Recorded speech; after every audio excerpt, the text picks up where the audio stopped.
The stain.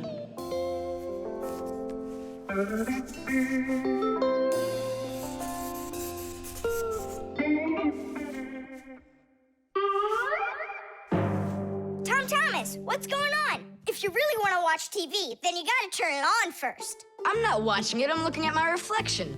I'm working on a self-portrait. And which shelf will you be painting in your shelf portrait? It's not a shelf portrait, it's called a self-portrait. It's when an artist draws or paints a picture of himself. Of himself? Ha! You think you've got muscles like this superhero I see here on this paper? How can I see exactly what my muscles look like? And anyway, let the artist do his work. Thomas, your shirt! There's a spot! Oh no! Wipe it off, quickly! It's even worse. So now what? What we really need is Masya. Ordinary dirt can be cleaned off with a brush or washed off with water. But there are stains that are not that easy to get rid of. Stains from fruit need to be soaked in hot water first. Blood stains, on the other hand, should never be washed in hot water. You can clean stains from paint or rust as well. Only for those, you'll need to use a special stain remover. But stain removers should only be used with the help of a parent or other adult that knows how to use them safely. Hey, I know a great way to do it. What do you use to get rid of pencil marks? An eraser. Only this shirt isn't paper. And so what? Let's try it. What's the harm? Now I've got 3 colors to get off. New idea. We should paint over it with this correction pen. With whiteout? Yeah! That was a bad idea. Now I got it. You have to use some water.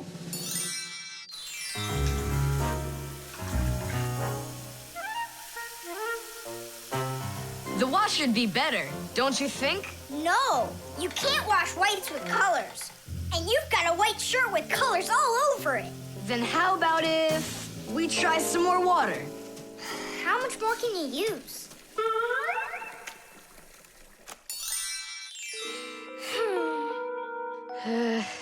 Any more ideas? You know what? It's possible we did something wrong. Everything you did was wrong. You should have used a spot remover to clean off that stain. A spot remover? No way! Oh, take a look at it, Simka. I think it's marvelous. They painted that white shirt so nicely. Tula is Simka's best friend. She's very tall, almost as tall as Papoose. Yeah, she's the tallest one in her class. And she's strong, too. Tula loves to laugh, and she does it louder than everybody. That's just the way she is. Cheerful and kind. Ready to help anyone who needs it, and making sure her friends are getting along. Of course, I don't like that she treats me like a baby, especially since she's the one that's a scaredy cat. She can even get scared of a cute little spider. And she believes in all sorts of silly superstitions and horoscopes. Tula will believe anything you tell her, which is really great because it makes it so easy to play tricks on her. But she takes it all in good fun. That's because she's Tula.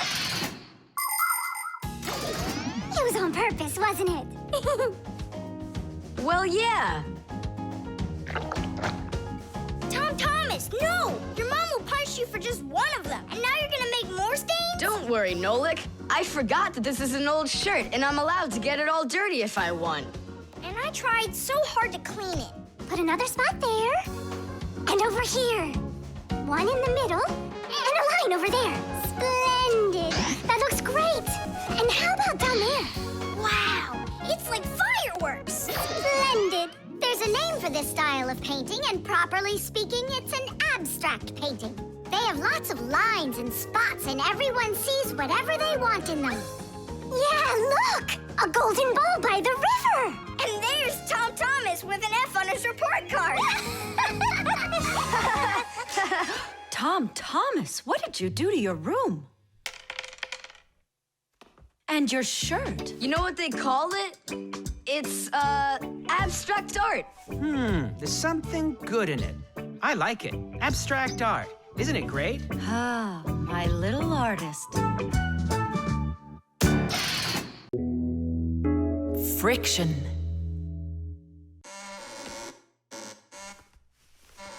Oh, Thomas, that door of yours squeaks terribly. Yeah, and it's not easy to open either. Well, that's because the hinges are rubbing. That's why your door is not working right. How can I fix it? Just reduce the amount of friction. How? With some oil on the hinges. I can do it for you because I've got a pack-a-mat. All right. Simka, can I help you? Sure you can. Wear the pack-a-mat, all right? Friction is the force that tries to stop something from sliding or rubbing smoothly against something else. Rubbing can make things wear out quickly if there's a lot of friction. If you want less friction, you need to put something on the parts that rub against each other, like oil. There are special kinds of grease used to keep clocks and wheels turning smoothly. And for skis, a special kind of wax can be used to make them go even faster. That's it. Now the top hinge.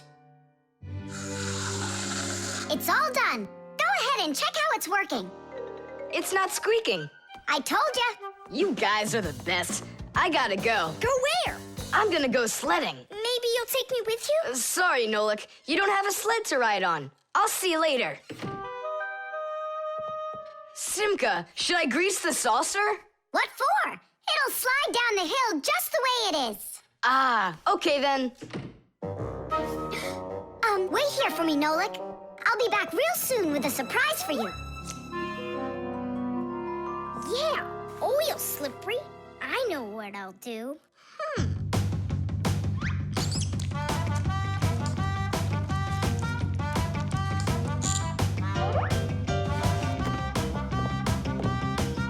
Wow! Talk about no friction!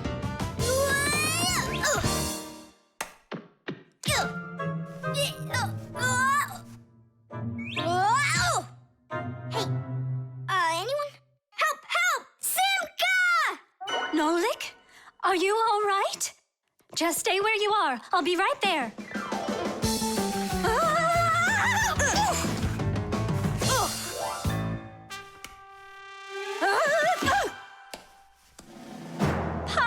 Papoose! Help us, please! Who called for me? Help is on the way! Hey, what are you up to? Grandpa, stay away from here! You'll fall over. Huh? What did you say? Stay where you are!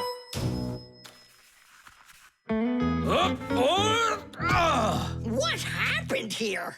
I poured some oil on the table Why'd you do that? to reduce friction.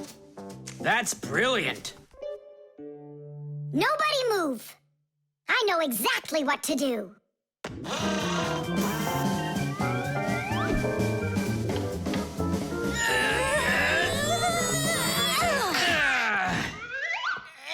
And what was the problem you had with the friction? I want to see all of this oil gone in 5 minutes.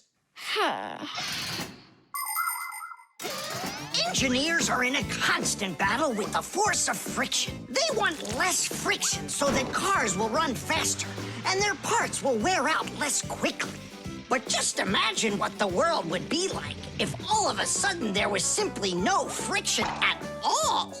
Everything would start slipping out of our hands and falling off the table. Knots would untie themselves, and that's not the half of it. Cars wouldn't be able to run without friction either. Wheels would spin around and around in one place, unable to grab onto the road. We wouldn't even be able to walk.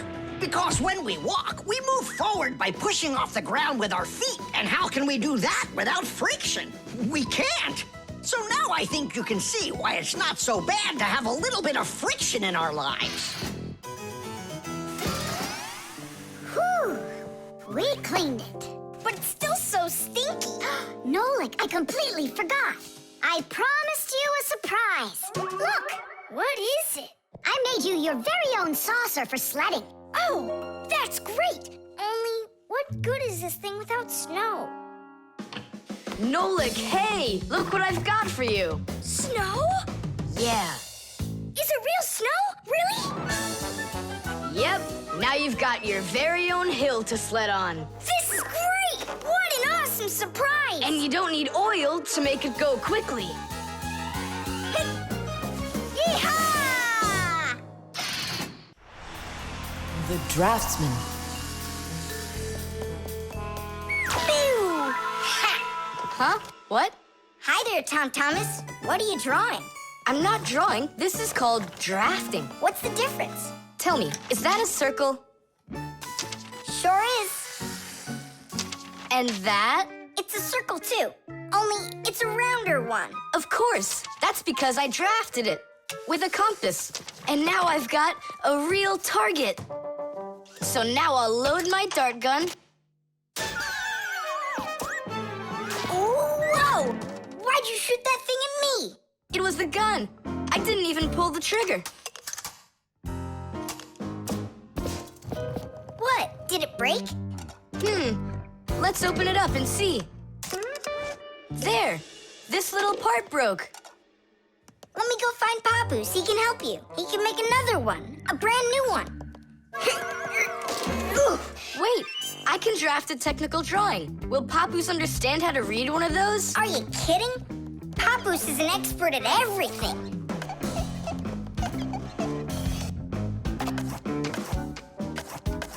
Done. Wow, Tom Thomas, you're a real technical drawer. A draftsman, Nolik. That's what they call it. Try drawing a perfect circle by hand. Can't do it, huh?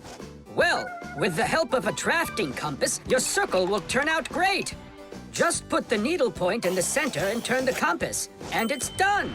A compass is only one of the many different tools for drafting. For example, if you need to draw a straight line, use a ruler. And if you need to draft a frame for your picture, you can use a triangle. First draft one side, and then the other. And then to finish your frame, just turn the triangle upside down and draft the two remaining sides. You'll get a perfectly squared frame. There are also drafting instruments for making curved lines. They are called irregular curves, or French curves. But actually, now people use computers more and more for drafting technical drawings. Papoose! Huh? What happened? We really need your help. One of the parts broke in Tom Thomas's dart gun. Could you make it?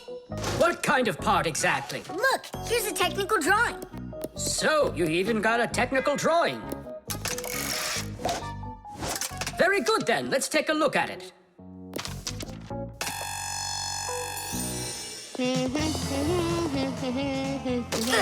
Here you go. Super. Let's see. It's not gonna work. You see, it sticks out here on the side. I need to draft another technical drawing. Papoose! Huh? Nolik, you scared me again. Forgive me, but the part has to stick out over on this side. And you're sure that's all? That's all, for real. Tom Thomas, it's done. Listen, while you were gone, I realized that the part needs to have a hole right here.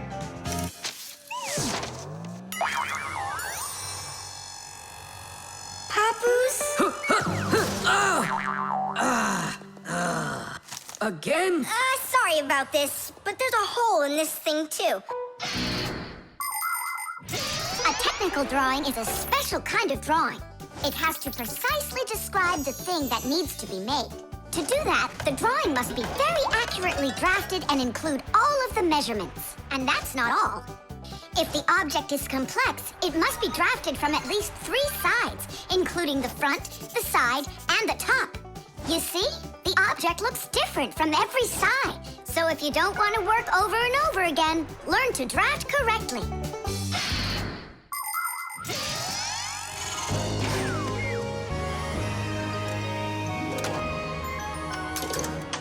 Kaboom. It works. Bullseye! And all thanks to our technical drawings. Yeah, after 3 tries, right? Some draftsman you are. Now I can draft all sorts of technical drawings. Even one of you if you'd like. No, don't bother. Hey! Great. That tickles. Now do me a favor and turn. Hey, what are you doing there? Just stop. What's going on? Now I think I got it. It's done. And what's that circle for, huh? That's the top view. You know what, Simka? That's what you really look like from up here. Nolik, take this over to Papus. He can use it to make another Simka. No thanks, Tom Thomas. For me, one Simka's enough. Nolik's Cube. Whoop. Tom Thomas, you'll be late for school if you don't stop. School? Don't you worry. What's he breaking this time? This time, nothing. He's solving a Rubiks Cube, Nolik. Whose cube is it? The Rubiks Cube is the most popular puzzle game in the whole world. It was invented by Professor Rubik from Hungary. A cube has 6 sides on it. And on a Rubik's Cube, each of these sides has 9 squares that are all the same color. You start by mixing up the colors.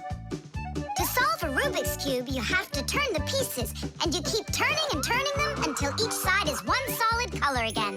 For instance, red or yellow or light blue. That's nothing. Hey, Tom Thomas, how long have you been messing around with this cube already? It's been 3 whole days of turning. 3 whole days? We could solve that puzzle in 5 minutes, now couldn't we, Simka? Oh, really? Then go right ahead. I'm off to school. Well, you ready to show Tom Thomas who's boss? Just count me out. Hey, I thought you said Rubik's Cubes are easy to solve. I never said anything like that. This problem is all yours, Mr. Bragger. All right, I'll figure it out myself. Ugh. Ugh.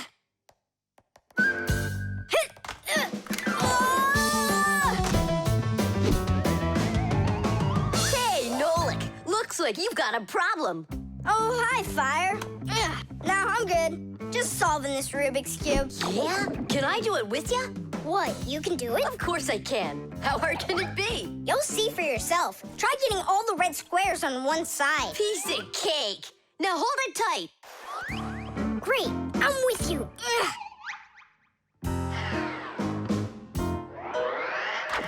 Whoa!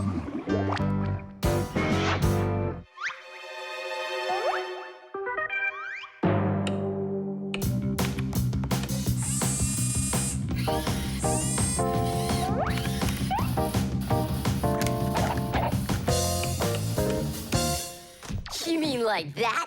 Class. And what about this side? What? This side's gotta be all blue. Okay, let's go fix it.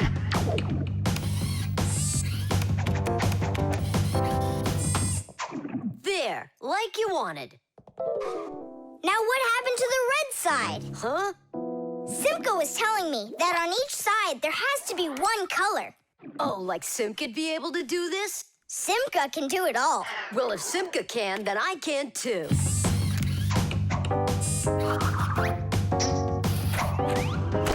Oh! Fire! You busted the cube! I didn't bust it, I took it apart. Now let's put it together. And not just any way, but the right way. Puzzles are toys, games, or problems that force you to use your mind in a clever and creative way. Take a labyrinth, for example. In a labyrinth, the challenge is to find the one way to get through a series of tangled corridors. Another fun puzzle is a jigsaw puzzle. Here, you need to put together a picture out of many little pieces. For this, you need to not only pay attention, but be patient. And there are all sorts of puzzles for the computer. One popular computer puzzle is Tetris. In Tetris, different shapes fall down the screen, and you have to think quickly to get them to line up into rows. And solving puzzles isn't only a great activity for people, it's good for Fixies, too. That's right, puzzles are like exercises for our brain.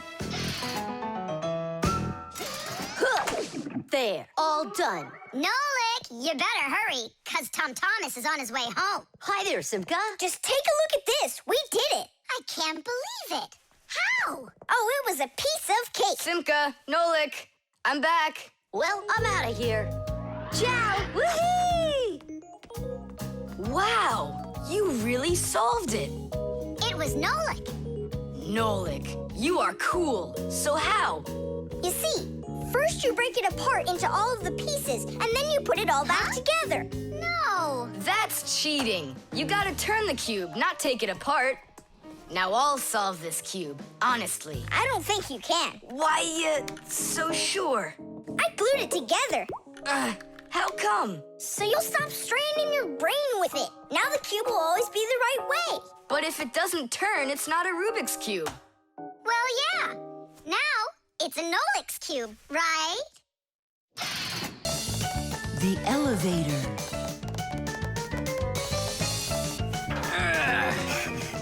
Papu's, Marcia, we gotta hurry. How come? Tom Thomas is going to see the circus.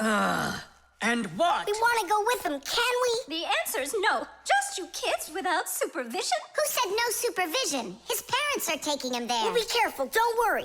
They won't even notice us. Well, if Tom Thomas's parents will be there. Hooray! We can go. Wait a second. I didn't even say yes yet. Yeah. Simka and Nolik, where are you? We gotta hurry up. Tom Thomas, it's time to go. I'll be right there. We're ready. Climb into my hood.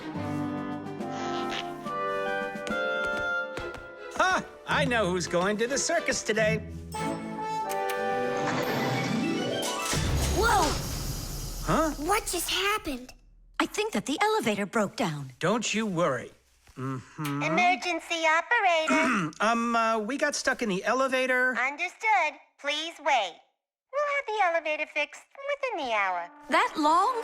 That means we won't get to the circus on time. Tom Thomas, we'll go get Papus and Marcia. I'm sure they can fix it. People need elevators to help them get to the upper floors of tall buildings. When someone steps into an elevator and presses a button, the elevator's electrical engine starts up. It pulls the cable that is attached to the elevator cabin, and the elevator goes to the desired floor. The cable hangs over a wheel, and it usually has a heavy counterbalancing weight attached to the other end of it. This counterweight balances the elevator and helps the electric motor do its job.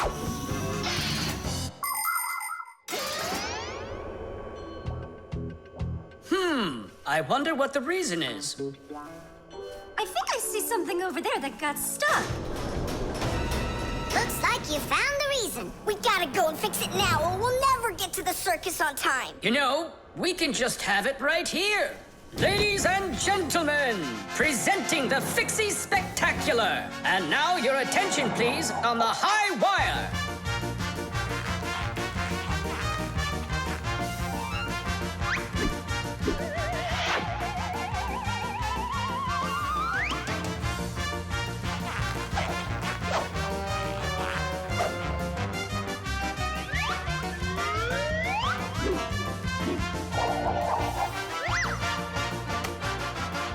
Whoa! Just don't look down! Then I'll close my eyes and I won't look anywhere at all. Ow! And now we bring you our very own aerial gymnasts.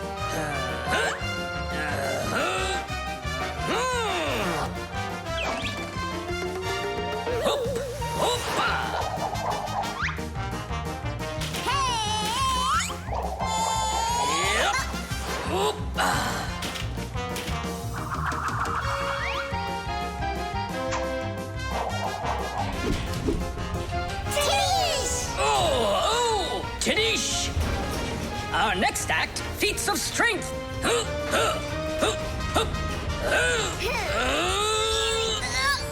won't come out. I know how to fix it. With a death-defying circus act, point your eyes up. Marcia, where are you going? Up to the electric motor! Do you know the right way to behave yourself inside of an elevator?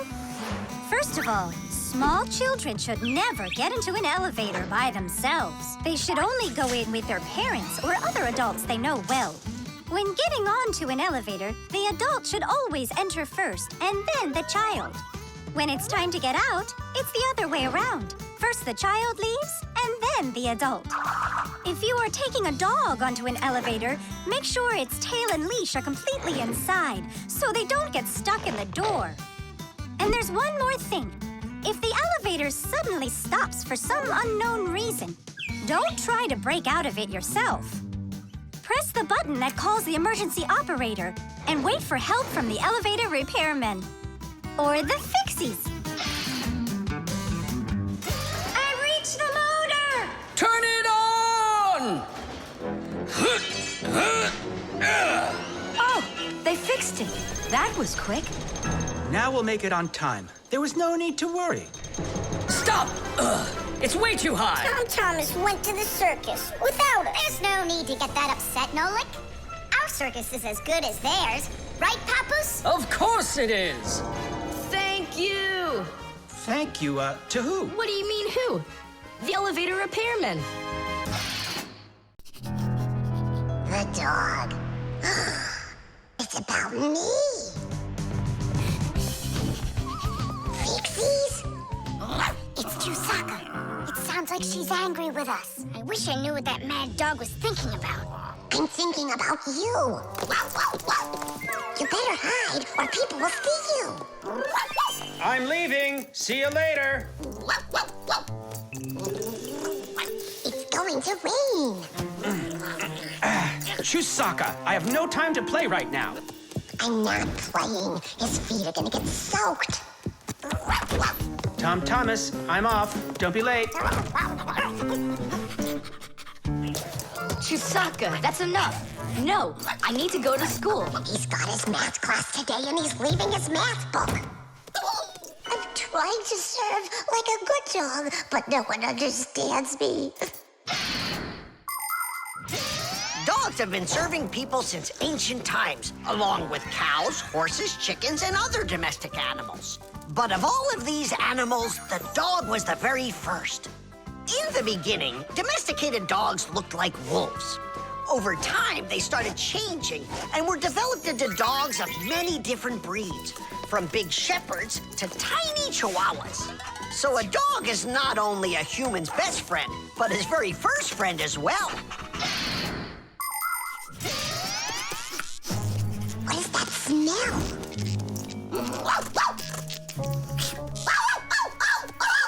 Simka, come on out. I see you. Nolik, jump down. Oh no, we're trapped in here. Alert, something's burning over there. Why won't they listen? I think she's going to eat us. Together with the box.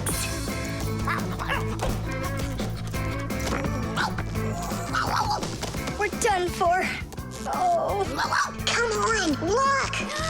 The outlet is sparking. Oh no. Something must have broken in there. Are we going to fix it? Kids should never touch outlets, and you know it, too. It's forbidden. Then how do we fix it? Go find Papoose, and I'll stay here and wait for you. But where's Papoose? I know where he is. I don't know what she's barking about, but I think Chusaka wants to help us. Then come on, Chusaka. Help us.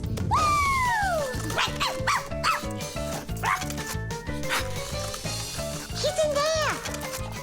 Papoose! Papoose! Nolik, is that you? There's an outlet sparking over there, and it smells like it's burning. Are you sure? Yeah, Chusaka found it. Really? Great job! There are many kinds of service dogs. Dogs that help people by carrying out a wide variety of different jobs, like protecting a house or a flock of sheep if the dogs are shepherds. Some working dogs help guards protect their borders, while others work for the police. There are sled dogs that transport people and loads in the north, where there's only snow and no roads. Some service dogs help blind people by helping them get to the places they need to go. And there are dogs that save people trapped on mountains. And that's not all. Dogs went up into space before humans. But don't think that dogs are just given these jobs. Oh no, like humans, dogs study for a long time before they're allowed to take on serious work.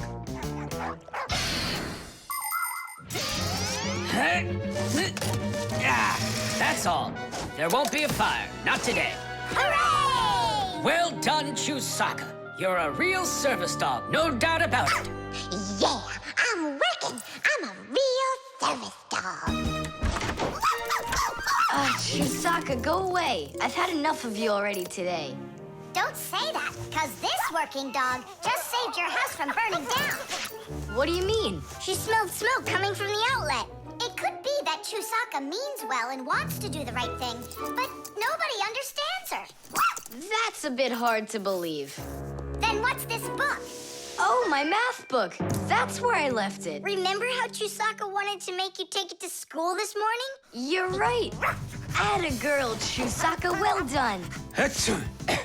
What a rain. My feet got wet to the bone. But this morning, Chusaka tried to get you to wear a different pair of shoes. That's something. I should listen more closely to this smart little dog of ours. Finally, they understand me. The video call.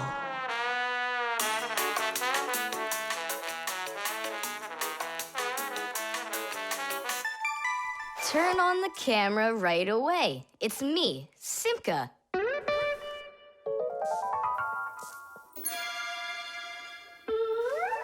Just as I expected. Nolik, why aren't you in school? School? It started? No, but you'll be late if you don't hurry. I'm on my way. Simka, is that really your Fixie school? Well, actually, it's the laboratory where Professor Eugenius works at. He lets us have our school here. Who's that, Simka? Look.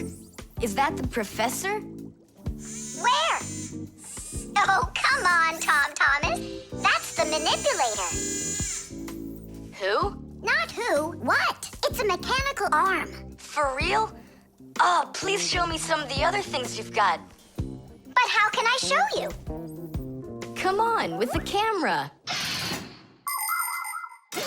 Computers and tablets are able to connect with one another through the internet. That's why you can talk to another person on your computer like you're talking on the phone.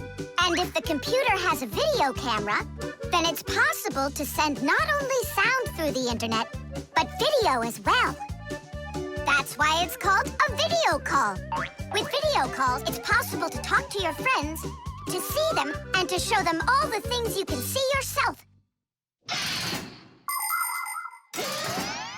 All right, take a look. Over here we have chemistry equipment. And over here, hey, Tom Thomas, it's good to see you. Wow, you flew there so fast. Nolik, get out of the way. You're blocking the view of the lab. I am not blocking the view. Stop it! Go away! You go away! Tom Thomas, what are you watching? Is it time to turn into screws? Too late. He already spotted us. It's just a cartoon about these funny little guys. Can I watch with you? Nah, it's boring, Dad, and I've already seen it. Next, that blue guy, he starts jumping. Watch. Now what? I say run. Start jumping. Make it cartoony. Now that red-headed character will sing. Watch. La la la la la la la la la la. Then she starts dancing. La la la la la la la la. These guys really are funny. And here are the super fast moves. That was funny. I gotta get going. That's all. You can rest. My dad went out. I'll get you, Tom Thomas. What are you doing over there, huh? Watching a movie. But why on my computer? Sorry, Professor. Yeah, will you forgive us? So how is it any good? Uh-huh. It's a super funny one. Really? Yeah. You see that boy there? He's gonna start waving his arms around like a maniac. He also crows like a chicken. Cock-a-doodle-doo! And now the boy's gonna go in and chew paper.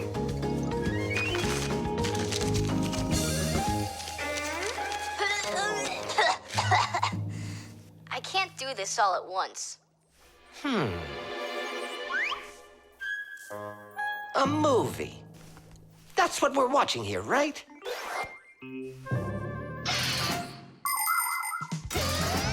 People have always been interested in seeing what's going on outside of where they are.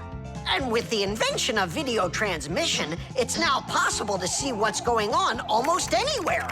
Now, without leaving your home, you can see what's happening on another street or even in some far corner of the world. With the help of video calls, doctors can help their colleagues perform complicated surgeries. Teachers can give lessons by video, and scientists can take part in video conferences. With video, you can watch a live theater performance in another country. And even in outer space, an astronaut can feel right at home just chatting away with friends and family. And it's not just for astronauts either. Now almost every tablet and phone here on Earth has video in it. Introducing Tom Thomas. Nice to meet you there, son. And I'm Professor Eugenius, so I guess you're also a friend of the Fixies. Yeah, only it's a secret. My friend, that's a secret the two of us share. And you know, keeping secrets is what friends do. The antenna. Wow, is this cool or what? Ah, hello there, little Fixies. Did you come to see what I'm working on? Professor Eugenius, tell us what you're planning on doing with this huge thing. Well, I hope to use this fantastic device to make contact with aliens. Since ancient times, people have wondered, is there life on other planets? What might aliens from outer space look like? And what kind of spaceships do they travel in? There are some people who say that they've seen alien spaceships and that they look like flying saucers. There are even some people who say they've actually made contact with aliens. But personally, I'm sure it's just their fantasy. And science hasn't been able to prove any of these stories either. The one story that makes me laugh harder than all of the rest comes from a guy who claims that he saw aliens with his own eyes. Can you believe it? He said that there was a group of tiny aliens that looked like humans with glowing hair. It seems to me that this guy just happened to spot a few Fixies who weren't able to hide from him in time.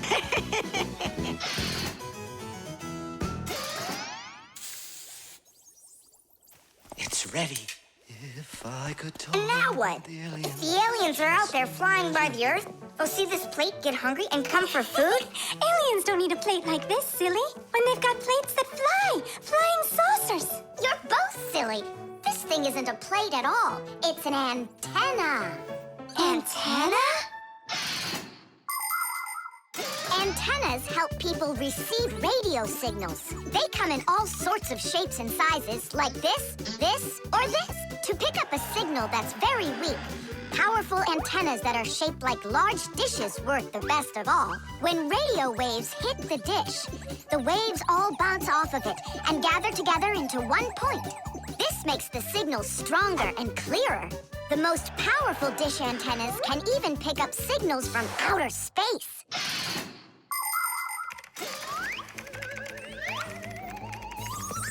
Nolik, stop! You'll burn yourself. Don't treat me like a baby boy, okay? Ah, interesting. I wonder what's inside of there, do you know? Why don't we go and take a look? I was only trying to help him out. No need, Nolik. The soldering iron is way too hot, and I'm practically all done here. Ta-ta. Then let's start looking for those aliens in outer space. Just 1 second, Nolik. There. Uh-oh. And now,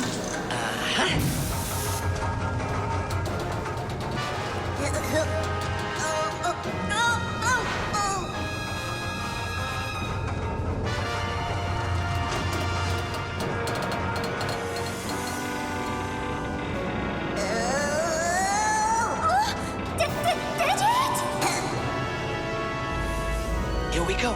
Nolik, Simka, let's see if we can pick up signals from outer space. What do you think? Is it night right now, where the aliens live? What if they're sleeping? Quit bothering the professor with your nonsense. Let us out right now. Can't you hear us? Please let us out! I'm afraid there's no way they can hear us from this far away. I can't hear any signals. It just sounds like static. Be patient, you guys, and keep listening. Digit, we all know how clever you are. Can't you think of a way out of here? I think I got it, Tula. You stay there. Yeah. I'll use a special code I know to send a signal that we're in trouble. Wait a second. Do you hear that? Could it be a signal from the alien? Hooray! This is sensational. It means that somewhere in the cosmos are intelligent forms of life. 3 dots, 3 dashes, 3 dots. Ooh, it's Morse code. It's a signal for help that they're sending. You don't think the aliens are in trouble, do you? Yeah, I think so. And who do you think they learned Morse code from out there? Yeah, that's strange. There are hardly any Fixies that know that code. Digit does. Ah, and where is he, you know? And where's Tula? Well, I think I know exactly with which aliens we made contact. I think I know it too, Professor. Lower the antenna.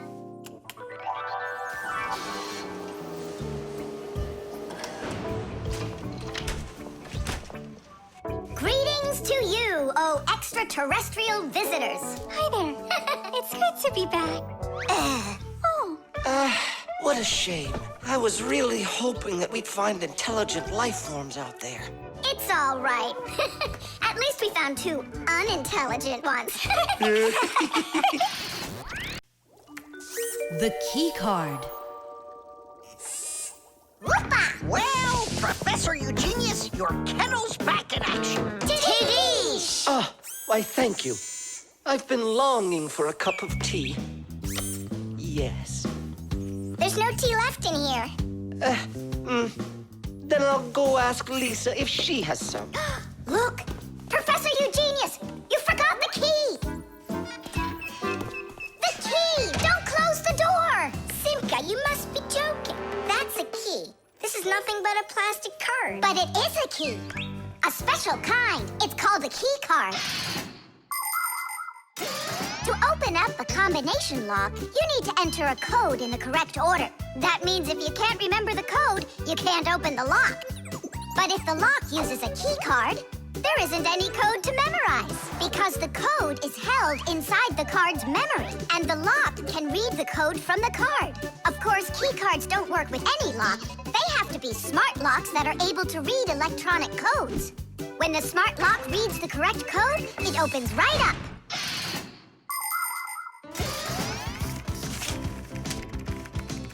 Lisa, do we have any tea here? Of course, Professor Eugenius.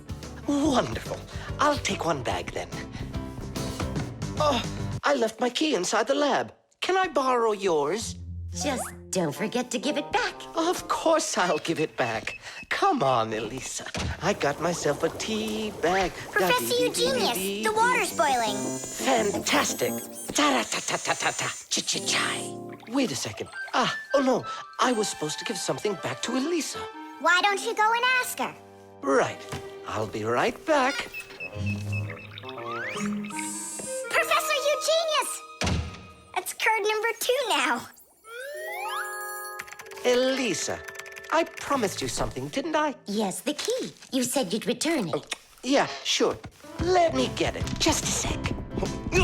Oh, I locked it in the lab. It's terrible. How will you ever get back into the laboratory now? You see, there is one way, but it's a secret. Would you mind leaving for a couple of minutes? Colleague, Professor, can you do me a little favor? The key. I think I left it on the table. Yeah, right. It's true. So how do we solve this? I need to think about it. What's there to think about? We just have to go and push it under the door. You think you can do it? Yeah! It's time to get to work. Hey, what's going on? Oh, were you just calling for me? Yeah, no, Lisa, not for you. It's so heavy. Do you know where Digit ran off to? Ow! Digit's off somewhere thinking. He's always doing that when it's time to work. Hard to port. Hard to starboard. Way to go, Nolik. Then who were you talking to? Actually... Oh, what's that? Where? What? What was that? Come on, let's try again. Look, do Do you see that? It's telekinesis. It's the power to transport things with your mind. You are just astounding. Was that done with your mind, too? The door? Yeah, sure. You are a genius. Professor Eugenius is a very talented scientist and a dear old friend of the Fixies. He always helps the Fixies, and the Fixies are happy to help him too. Professor Eugenius let the Fixies set up their school right here at his laboratory. It's hard to imagine a better place for a Fixie school. People from all over the city bring all sorts of things to the laboratory to be tested, from computers, phones, and furniture to food and toys. Professor Eugenius uses his expertise to check the quality of all these different things. To help him carry out his experiment, his laboratory is filled with a variety of tools and machines. Yes, Professor Eugenius is a very smart man, but he can be absent-minded. Lucky for him, he's got us Fixies around. Thanks for everything. Sliding the keycard under the door? That was Simka's awesome idea. But the door opened wide while the card was still on the floor. That's strange. There's nothing strange about it. I'm the one who opened it. How? I climbed in the lock, that's all. Figured out how it worked, and Tadish. Very clever. That's a real Tadish. I guess that thinking before you go and fix something ought to be what we all study next. The clocks. Go around. Left side. That's crazy, you'll crash. No, I won't. See, I told ya. What? Huh? Nothing.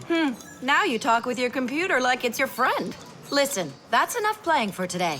Oh, Mom, just a little more. I'll give you half an hour while I cook dinner, and that'll be enough for today with the computer.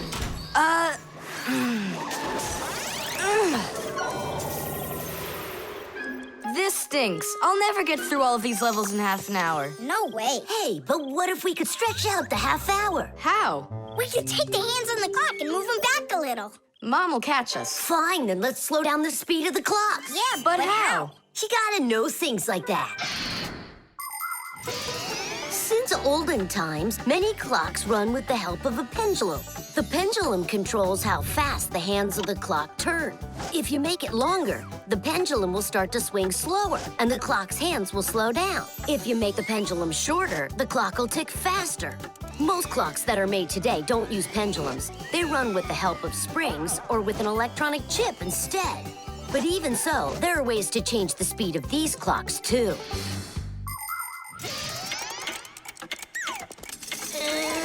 Push it! Wow, you did it! It's amazing how much slower it is. that'll give you lots of time to play. But now you gotta slow down the clocks in the kitchen. Yeah, and every other clock you got.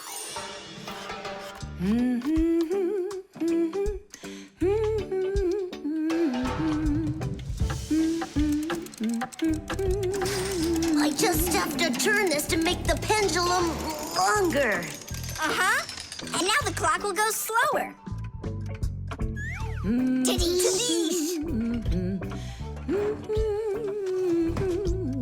Fire! Now that clock over there. Let's go do it. That's it! We slowed down every clock, and your mom didn't see a thing. That's great. Yeah. Wow, Tom Thomas, you're cool!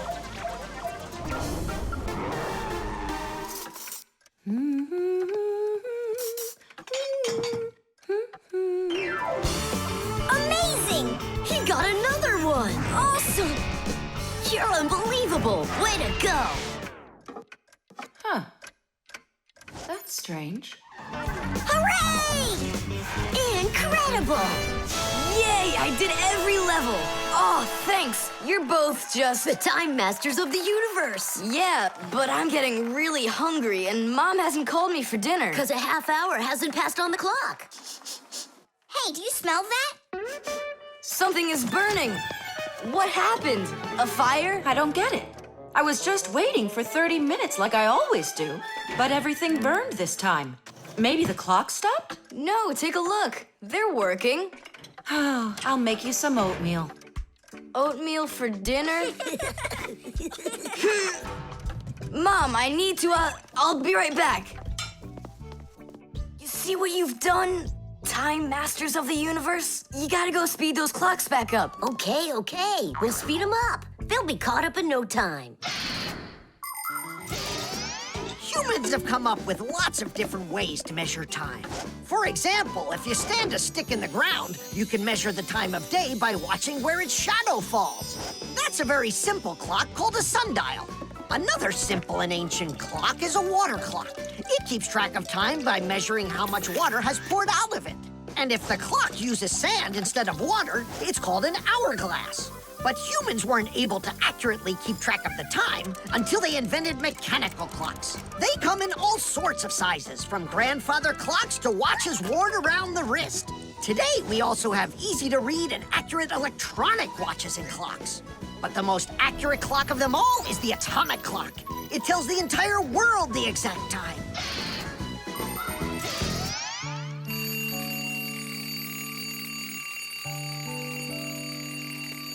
Thomas, why is your alarm clock ringing in the middle of the night, huh? Really? Is it still night out? Look, Thomas. But the clock says that it's morning. Interesting. Yesterday, Fire and I sped up all the clocks, so that's the reason the alarm went off. Sped him up? Are you crazy? Thomas asked us. So what do we have to do now? Don't you know? Get to school, it's time. I'm joking. Go back to sleep. Don't worry, I'll get all the clocks working right again. Can I go and fix them with you? Ha! Fix them? You boys are the ones that always make the problems. The instructions.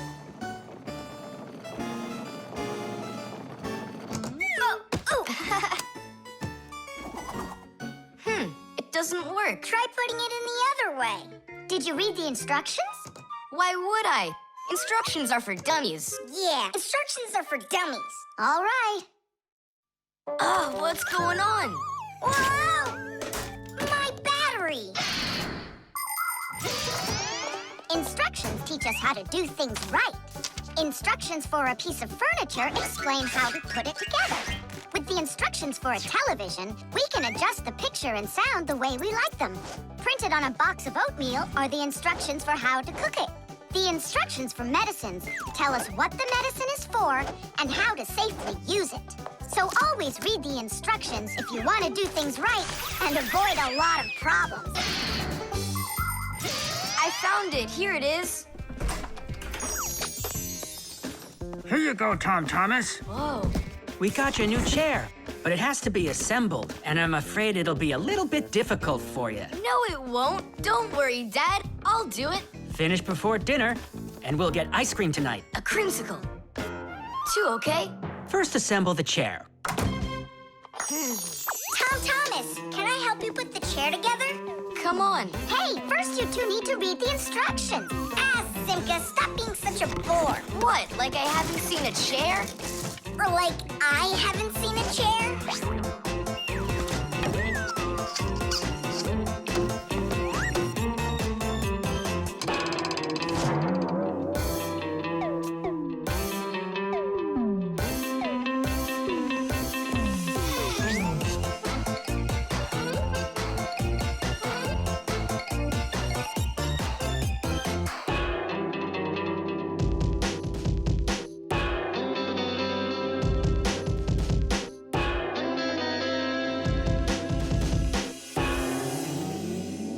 Well, Thomas, you done?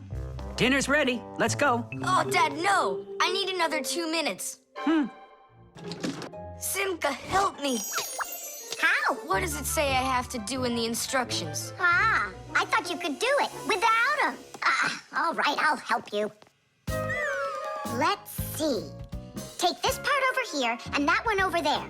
Nolik, get a screw. No, the longer one. It's over there. The very first stools and benches appear as far back as ancient Egypt. The pharaoh's stool was special because it had a back. It is thought that the pharaoh's stool was actually the first chair. For a long time, a chair was considered a luxury. Rich noblemen would bring their own chairs to parties. And the more important the man, the higher the back of his chair. It wasn't until the 19th century that chairs became part of every house. Today, there are just so many different kinds of chairs. There are wooden chairs, plastic chairs, metal chairs, chairs with legs, chairs with wheels, folding chairs, baby chairs, just all sorts of chairs. Well, how could people sit down at the table with no chairs? Ooh, I think we'll make it. Screw it in, quickly. Nolik, we need one more screw. But there aren't any. There is, you gotta find it. I already looked everywhere. Tom Thomas, time's up. Nolik, you have to help. How? Just for a minute, that's all. Turn into a screw. If it's only a minute, I'll do it for you.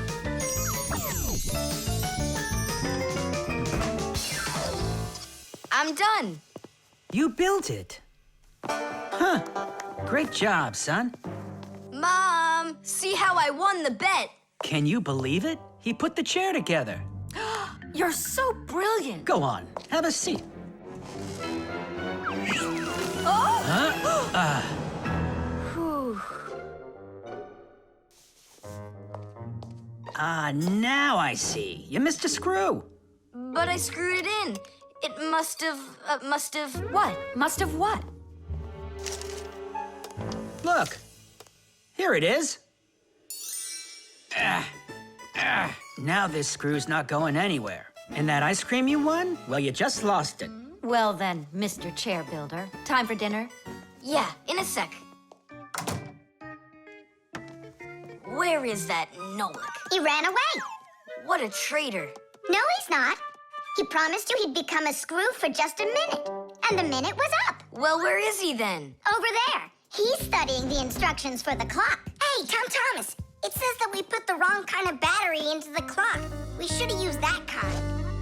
You see, Tom Thomas? If you don't want to be a dummy, instructions are for you. The globe. Ready? Set? Go!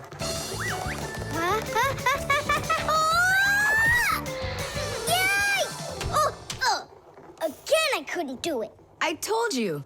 There's just no way to hold on when the globe is turning that fast. But I know I can do it. Give me that piece of rope there, would you? Now you can't throw me off. Spin it. Go on. Whoa!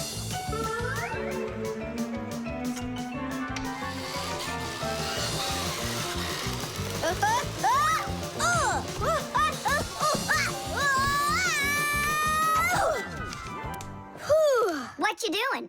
Trying to learn a bit about the Earth's gravity? That's a globe, not the Earth. Well, a globe's a model of the Earth, isn't it? Hey, come on, Simka. The globe looks like a ball, but the Earth is flat. We walk on it. The Earth also looks like a ball. It's just a very, very big one. It's not true. If the Earth is really round like you say, then it would throw people right off of it, like the globe does to me. No, it's just that the Earth pulls everyone towards it. Are you sure? The planet that we live on, the Earth, is a huge sphere. The Earth revolves around the sun, and the moon revolves around the Earth.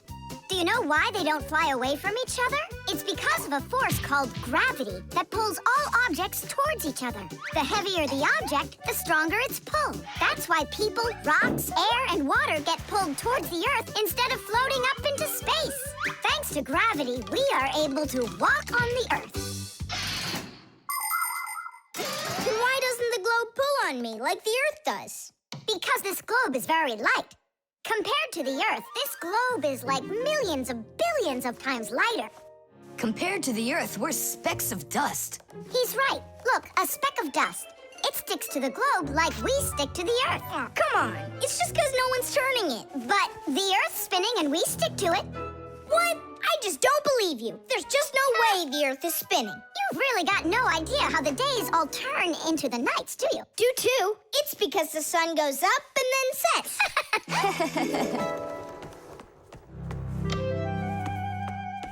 Watch this. Our sun's here, and you're over there. On Earth. Is it dark, Nolik? It's dark. Then it's nighttime on your side. And here, it's day.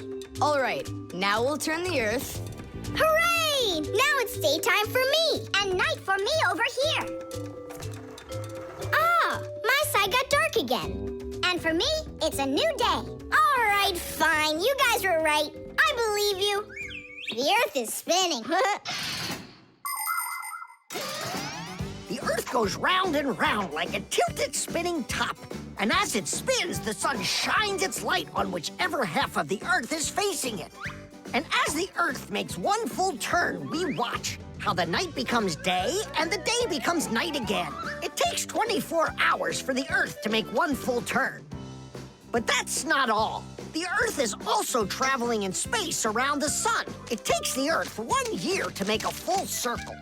As it goes along its way, the top and bottom of the Earth take turns being closer to the sun. That's because the Earth is tilted. When the top half is closer to the sun, it's summer there, while at the very same time on the bottom half, it is winter. And when it is winter on the top half, it is summer on the bottom.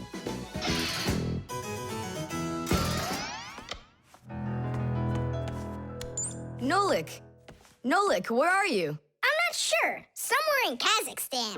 The force of gravity is super strong around here. So go on, spin it.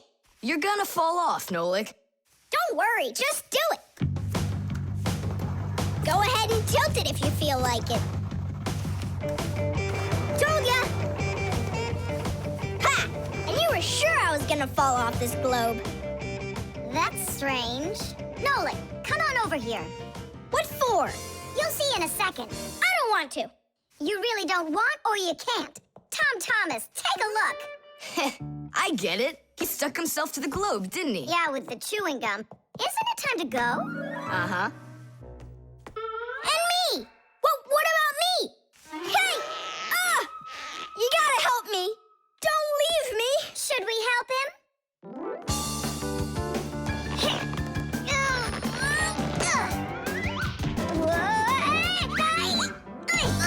I never would have thunk it, but the pull of chewing gum is even stronger than the Earth's gravity. The laboratory.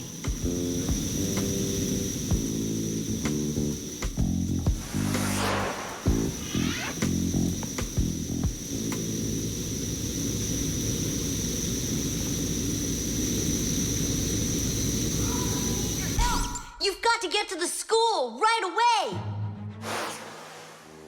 What did he say? That we've got to get to the school. How come? Did you hear why? I didn't, did you? I wonder if Simka didn't go to school today.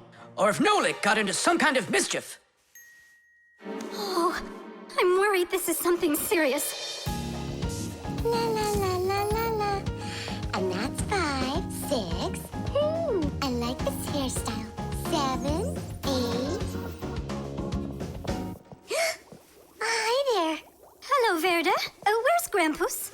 I'm not positive, but go and look in the chemistry area over there. Over in chemistry? Tell us, was Nolik doing anything wrong today? Nolik? He's always fooling around. Right. So we're not here for anything Nolik did. Maybe something awful happened to him. Like what? Well, how about anything? This isn't just a school for Fixies. This is a laboratory. The laboratory where Professor Eugenius works is always humming. In the mechanical zone, Professor Eugenius tests all sorts of different devices to see how well they are made. In the chemistry zone, he conducts experiments on the quality and safety of food.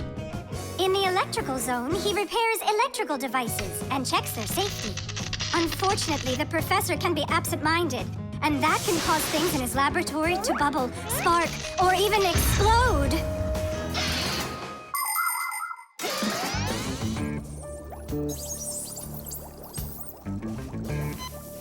Marcia, there's nothing to worry about yet. But how can I not worry? Digit, have you seen Nolik anywhere? Do you know if anything's happened to him? This is a laboratory here. Who knows what could happen to anyone? Like what? What are you saying? Like that. I told you, things happen here. And where? Let's go, quickly! Marcia, no need to panic. Tula, where is so glad you're here. We really need your help. What is going on? There! We! Grampus! What? Where? In the mechanical zone, there! And Simka and Nolik? There! They're all there! Oh, my children! Don't lose your head. Oh! Oh!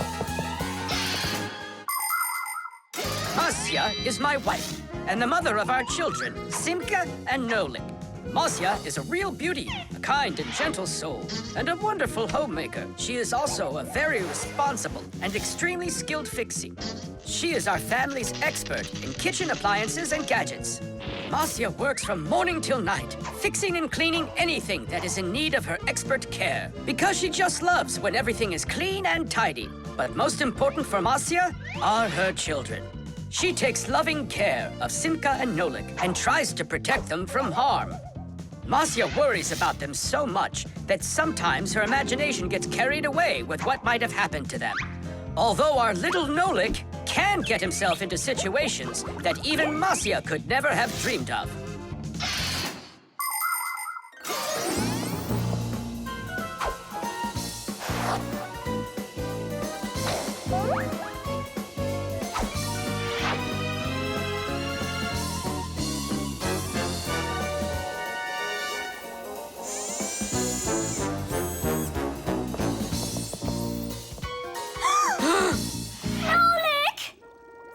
Hang on tight! We'll save you!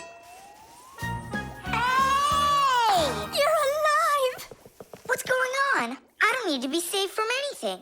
So it's Simka we need to save, not you? I don't need saving either. I'm fine. And what are you so worried about? Everyone's alive. Then why did you make us come here? I need you to help with a little accident we had. Nolik, was this your fault? Oh, no, it's not Nolik's fault. Quite the opposite. He was trying to help me fix it. Papoose, we need you to help us with one of the pieces that we couldn't get back in place. This one?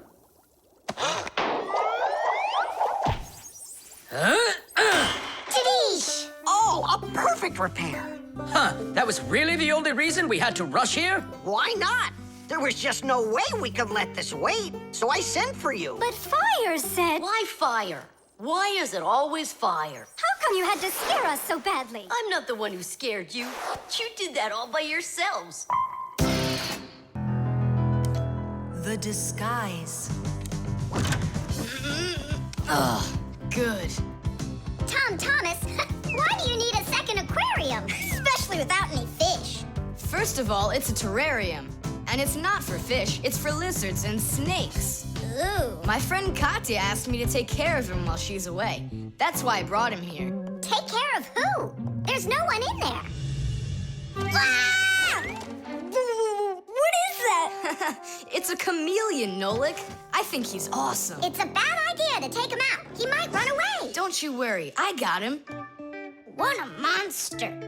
But how come I couldn't see him before? It's because a chameleon knows how to disguise himself by changing the color of his whole body. Have you ever seen a military uniform? They have special patterns and colors that help soldiers hide. That's called camouflage, and people learned it from animals. For instance, a caterpillar can look like a twig, and a seahorse can look like a piece of coral. An ordinary gray rabbit becomes white in the winter, so a wolf will have trouble finding it in the snow. But the champion of camouflage is the chameleon. This master of disguise can change its color in just a matter of seconds. Hey, Tom Thomas, where'd your chameleon go? Oh, it disappeared. It didn't disappear, it camouflaged. He won't hide for long. Let's find him.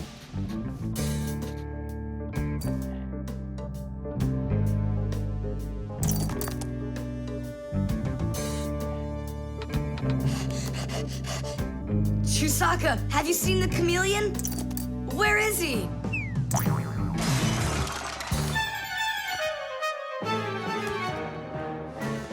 Do you see him?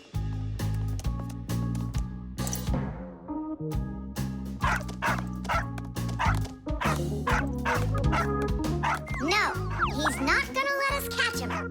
We're gonna have to trick him into coming to us. Uh-huh. We can set a trap with something that he likes. What do they like, I wonder? What else? They're food. And what do chameleons eat?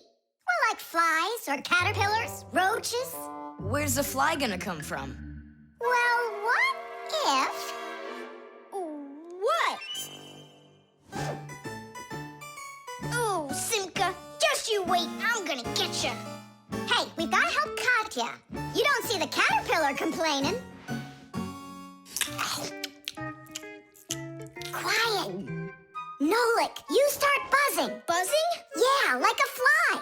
Yeah, and flap your wings, too.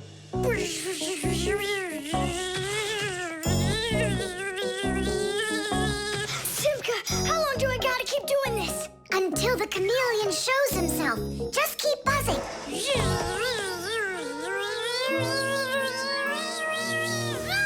Tom Thomas, there he is. Grab him.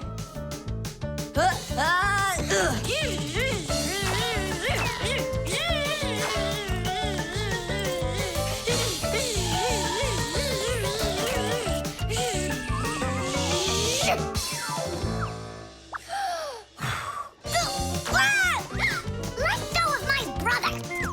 Tom Thomas, quickly. I've got a hold of him.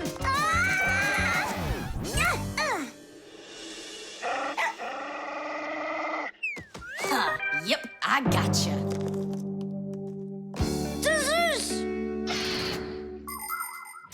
In the army, they use camouflage all the time. They use nets that look like bushes, paint their tanks in colors that make them blend into their surroundings, and even fly in special planes that can't be seen by radar. They do everything they can to disguise their location. But it's not just the army that uses disguises. Photographers camouflage themselves to take pictures of wild animals. People use makeup to camouflage their blemishes. And artists, they disguise old walls with bright, happy pictures. And people just love to put on masquerade parties where they disguise themselves in costumes and masks. And of course, Fixies have their own great disguise. Remember? Well, what is it? Now he won't run away. So, Mr. Master of Disguise, what are you gonna say now? If only I could disguise myself that well. Nolik, what are you talking about? You know how to disguise yourself 100 times better than him. Ah, you're right. Hey, chameleon, look and learn. Here's a real disguise.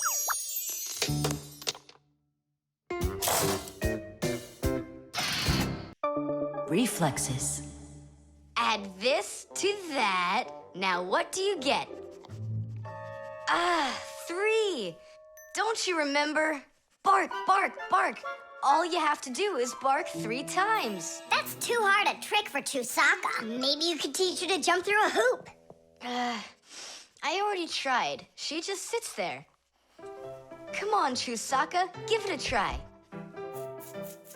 Try showing her this sugar. Chusaka. Alley-oop. Come on, jump. See you, Tom Thomas. It's time for us to go to school. See you later, animal tamer. Great job, Chusaka. Our lesson for today is on the subject of reflexes. I'll write it here for you. What's the lesson? Someone's late again. Ah, colleague, my glasses are gone. Are they here? They're right there on your forehead. Ooh, how about that? Forgive me for interrupting. Let's continue our class. And so... Thanks so much. So you turned into screws again. Does anyone know why that is? Because we have to hide ourselves from humans. But you don't have to hide yourself from Professor Eugenius. But we didn't know it was him at the door. Right you are. You had already transformed before you had time to think. And that's what we call a reflex. To explain it in simple words, a reflex is when our body reacts to something automatically without needing any time at all to think about it. When we touch something very hot, we instantly jerk our hand back. When we're about to fall, we swing our arms and legs to try to keep our balance. Just imagine what would happen if we started thinking how and in which direction to move them. So it's fair to say that our reflexes help to protect us. Whoa! No kidding. They protect us. My nose itches. Achoo! Excuse me, I didn't mean it. Professor, sneeze. Is that also a reflex? It most certainly is one. Fire didn't want to, but then his nose tickled and achoo. Bless you, too. Thank you. And do dogs also have reflexes? Of course dogs have reflexes. All animals do. Yeah. It's something all good animal trainers know. They use the animals' reflexes to teach them tricks.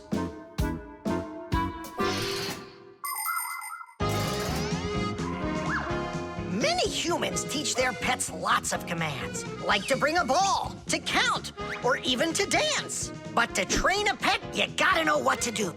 A good animal trainer always has plenty of treats handy. As soon as an animal follows a command correctly, like standing on its hind legs or jumping over a hurdle, the animal gets a treat. And then the trainer makes a unique signal right away, like clicking his fingers or blowing a whistle. After repeating this training over and over, the animal develops a reflex. Once it gets the signal, it carries out the command and then gets a treat. But the most important thing about animal training is to love your trainee and never hurt it. Otherwise, no treat will work. Tom Thomas, we just learned in Fixie school how you can train Chusaka. Yeah? With the help of reflexes. With what? Where's Chusaka? Call her.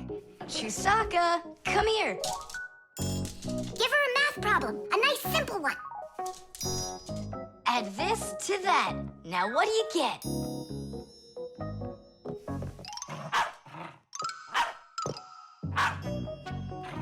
It's a miracle! 3!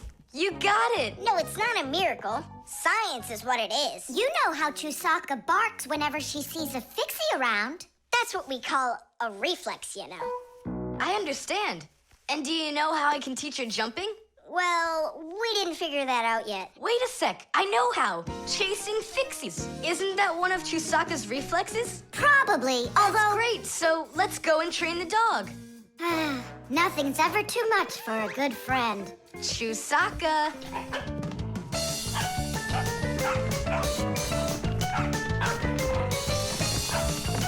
It's pretty tough work being a dog trainer.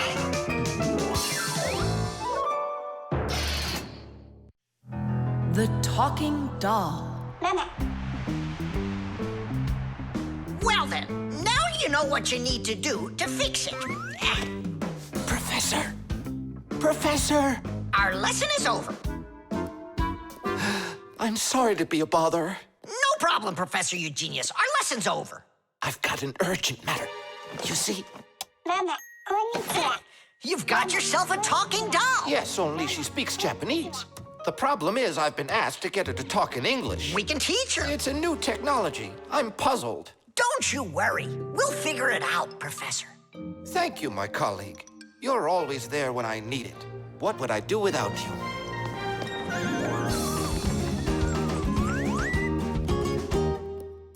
Professor, can you tell us how toys talk? Not now, children. We'll learn about the doll tomorrow. Now it's time to go home.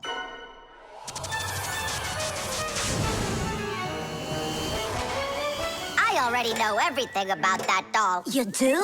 Changing her voice is so easy that anyone can do it. How? Here, come, I'll show you.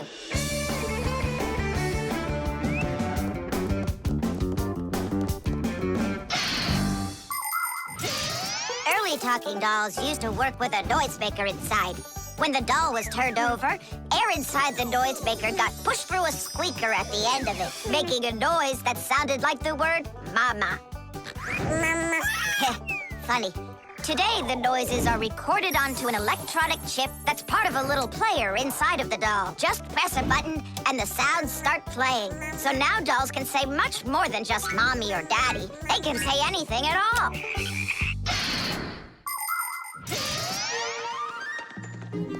Well, here's the chip. This is where the recording of the doll's voice is. That's awesome. Can you re-record the voice on there? Well, yeah. Okay, I gotta go. See ya.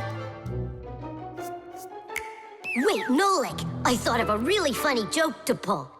What if we slapped him and then we do something? Well, now, as I promised yesterday, I'm going to tell you all about talking dolls. Some start talking when you rock them, while others react to noise. And for this little lady, you need to press a button to get her to talk. Who wants to? Tula. Me? Well, okay. I can do it. Go ahead. And you'll hear her say, "Hi there, Mama." But in Japanese for now.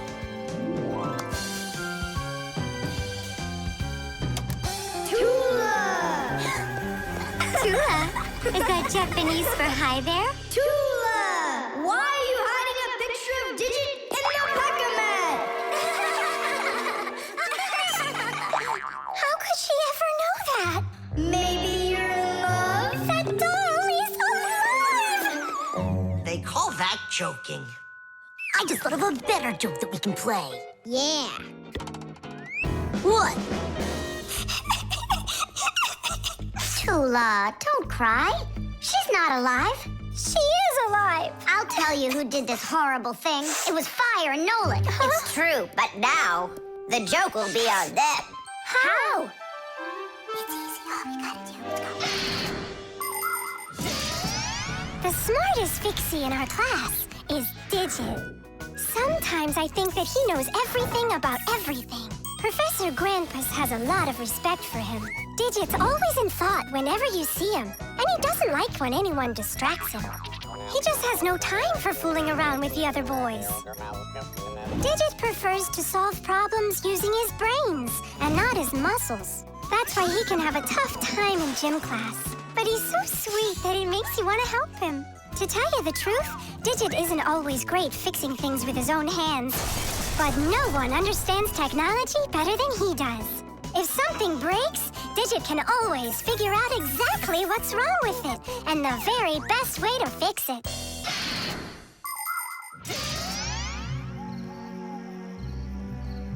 We're gonna make it even funnier this time. You came back? What? You troublemakers. Now I'll show you what happens to bad boys who hurt girls' feelings. Oh, you got scared. Who's crying now, huh? They probably thought that the doll came to life. You know what, Digit? I just started thinking that it might be better if she were alive. You know, Tula, you sure are hard to please. The drum. Now, let's turn it on. It's buzzing. You hear it? I would love to, but the only thing I can hear is Nolik's banging.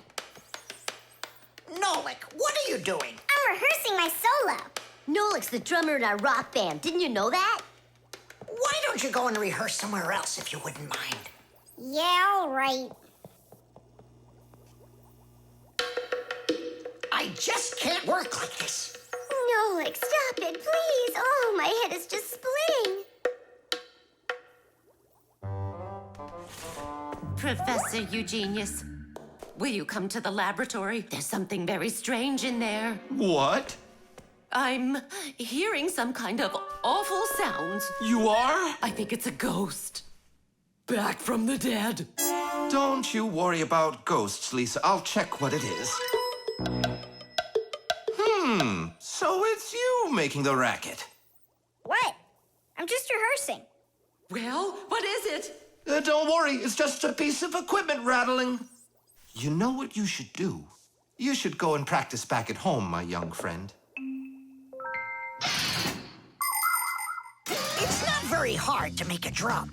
One way to make it is to take an empty barrel and replace its bottom with a skin made of leather or plastic. If the skin is stretched tightly, the sound can get very bright and loud. Really big drums are usually played with percussion mallets or beaters, while smaller drums can be played with sticks or with bare hands. Instruments that make sounds by being shaken, scraped, or beaten are all called percussion instruments. There are lots of different percussion instruments, like the small hand drums that are called bongos, big shakers with handles called maracas, cymbals made out of metal. Now those really make a lot of noise. And there's tambourines, ratchets, and even spoons. That's right! People can make music using spoons as a percussion instrument.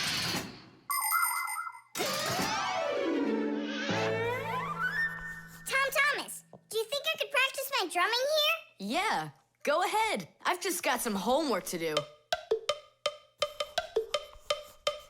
I can do that, and better than you can, too. And what if I play like this, huh? Then I'll go like that, or like that.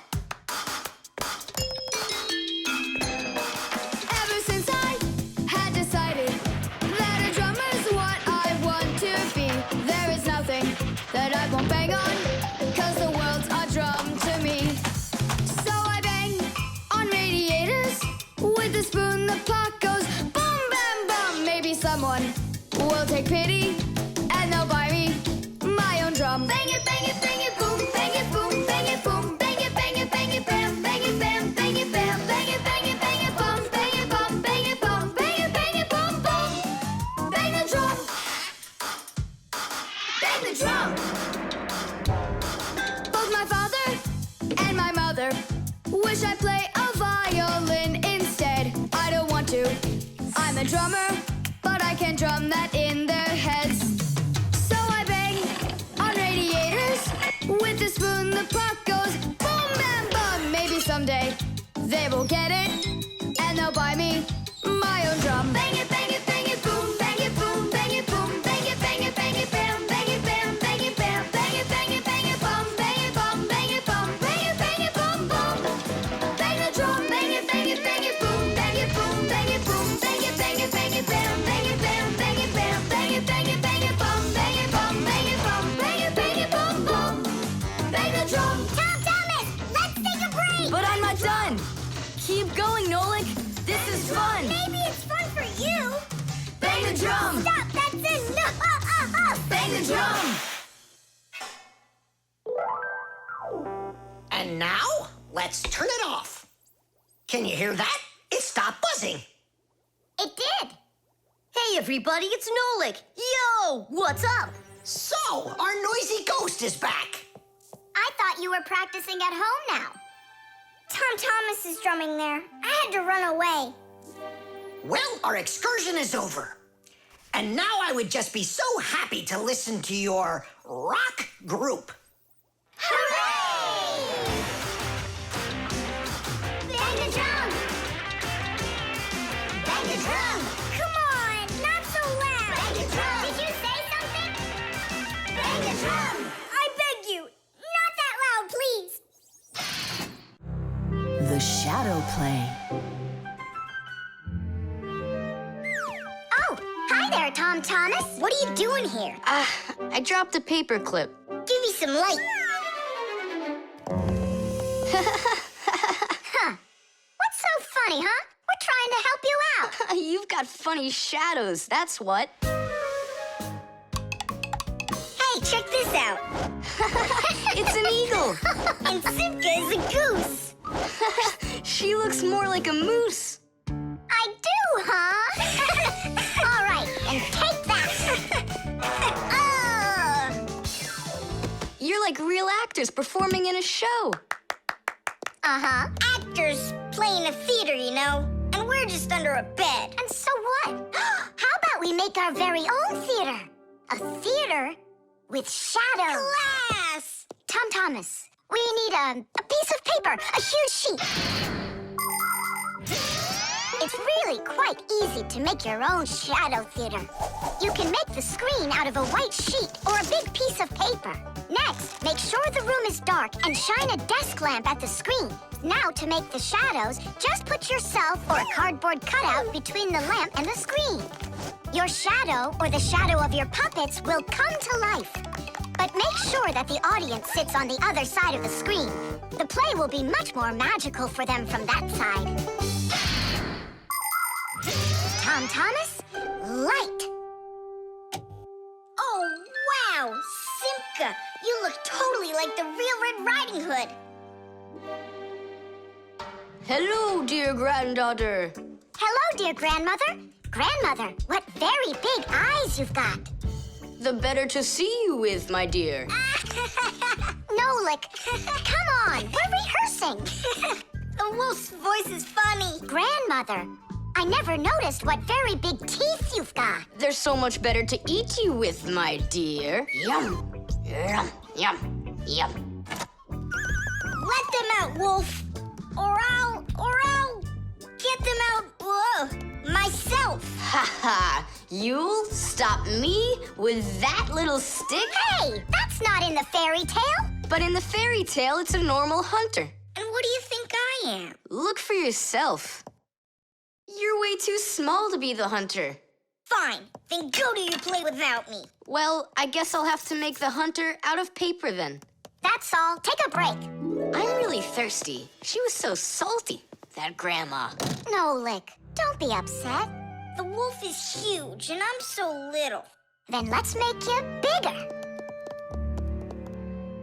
You see? Now you're bigger. Yeah, you're right. And if we go back here, then I'm even bigger. Now you know. If you go back here near the lamp, your shadow will get bigger on the screen. Class! There are just so many different kinds of theaters in the world. In the dramatic theater, the actors speak the lines of the playwright. At the opera, the actors don't speak their lines. They sing them, accompanied by an orchestra.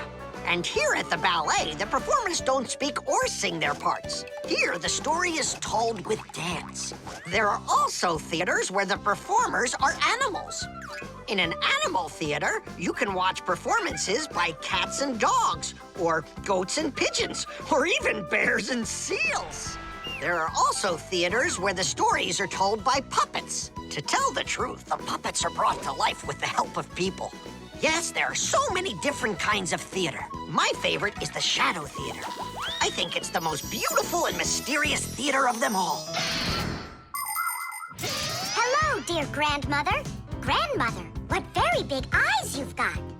The better to see you with, my dear. And grandmother, what great big sharp teeth you've got. Oh, the better to eat you up with, my dear. Ooh, just wait. Aha, wolf! I've got you. The hunter looks so strong. You're a hunter? Then where's your gun? Why do I need a gun? You're so tiny I could use a fly swatter. But I'd rather do it like this. Like what? With my bare hands. Way to go! Hooray!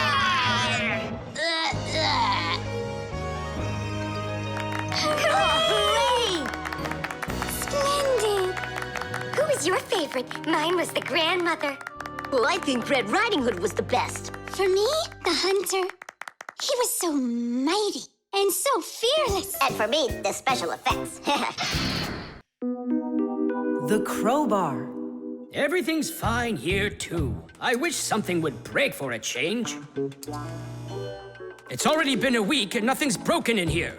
Stop worrying. Everything breaks at some point. Well, nothing seems to ever break inside of this house. That's because we take such good care of it. No, Marcia, it's boring with no real work to do. We should move somewhere else. When Fixies graduate from school, they must choose the place where they want to work. Some will work at factories, and some on ships, and some in theaters, and some in hospitals, too. Fixies are needed everywhere. Now, Fixie families with children like to choose places that are a bit quieter. Usually, they'll settle inside of people's houses. It's not too noisy there, like in a factory, but there's still plenty of work to do. They need to check on appliances like computers, vacuum cleaners, telephones, irons, and washing machines. And Fixies always try their best. They just love being busy with work. And so if there's nothing broken in the house, Fixie families will move to a new place where there's much more work to be done. Nolik, did you hear that? I don't want to move anywhere. But think about the kids, dear. They've got their school and friends here. Do you like this friend of theirs? A human kid playing with Fixie kids. You know as well as I that it's just not right. All right then. If nothing's broken down before the end of the day, that's all. We gotta move. Oh, no, I can't. Tom Thomas comes home the day after tomorrow, and we'd be gone by then. Pull yourself together. And I won't see him anymore at all? Nolik, I have an idea. What idea? If something happens to break down before the end of the day, then we're not moving. But what if nothing breaks? Calm down. We're gonna make sure of it. Simka, you're a genius. But how can we make sure of it? We're going to use a crowbar. A crowbar is powerful and simple. It's nothing more than a heavy metal bar with either sharp or flat ends. It can be very helpful for breaking through concrete or ice. It can also be used as a lever to root out a tree stump or move a boulder. If one end of the bar has a claw cut into it, then it's good for pulling out nails. Yes, sometimes the simplest tools are the most powerful ones.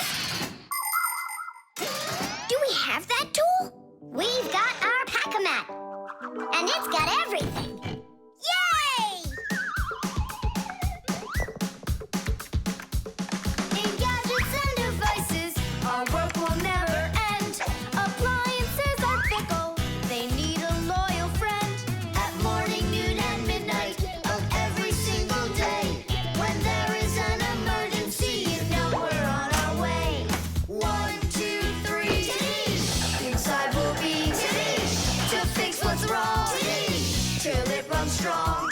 1, 2, 3, inside we'll be all day and night. We fix things right. How about you let me try? Go on. Nolik! What are you thinking? I'm doing like you were doing. No, you're not. Now I'm confused. First off, whatever you break's gotta look like it broke all by itself. Oh, I gotcha. And second, you gotta break it in some way that can be fixed later. Did someone say something needs fixing? Or am I hearing things? Papus, we just found out that the television's broken down. Are you sure? Yeah. And one of the keys on the keyboard is stuck. For real? For real. And the clock's not running either. Oh ho! Masya, our life is getting back on the right track. Should we fix them? Yeah, what else? We are the Fixies. We live to keep on working, and work for us is fun. So we'll just keep on working, 'cause our work's never done. And deep inside of gadgets, if you look when it's dark, you might just see us race around like multicolored sparks. 1, 2, 3, inside we'll be to fix what's wrong, till it runs strong. 1, 2, 3, inside we'll be all day and night. We fix things right. Tidish! Oh, that was a lot to do. You'd almost think that somebody broke it on purpose. Well, we didn't do it. It broke by itself. Yeah, this apartment still needs a lot of work. We shouldn't move anywhere. I like it here. So do I. It's the best. See, we don't need to go anywhere. The bee. Tom Thomas, Hello. how come you're eating jam straight from out of the jar? Because it tastes so good. Oh, a bee.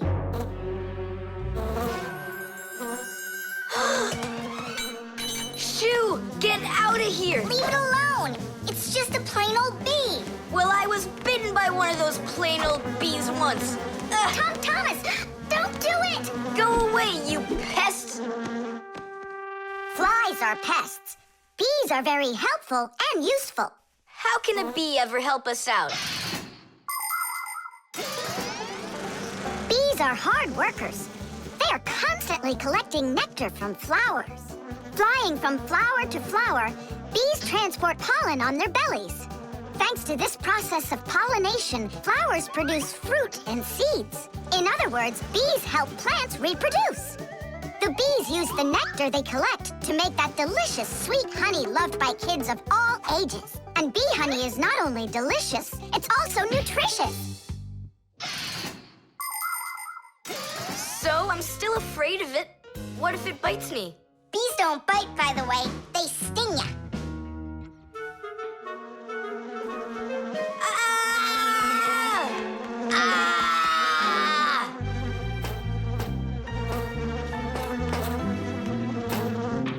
Well, now I'm gonna show ya.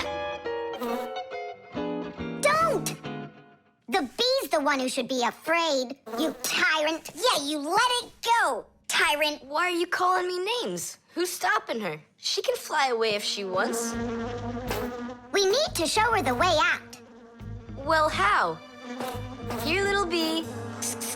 Fly this way. Why don't you try going? Then what can I say?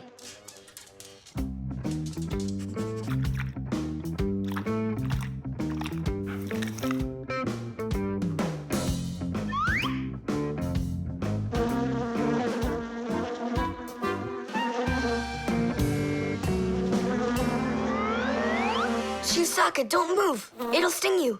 It doesn't want to sting. Both of you like to eat sweets. You like eating jam, and so does the bee. Why don't you carry Chisaka to the window? Go on, fly. No, that's not gonna work. You need to go and get more jam. Here, little bee. Yum, yum.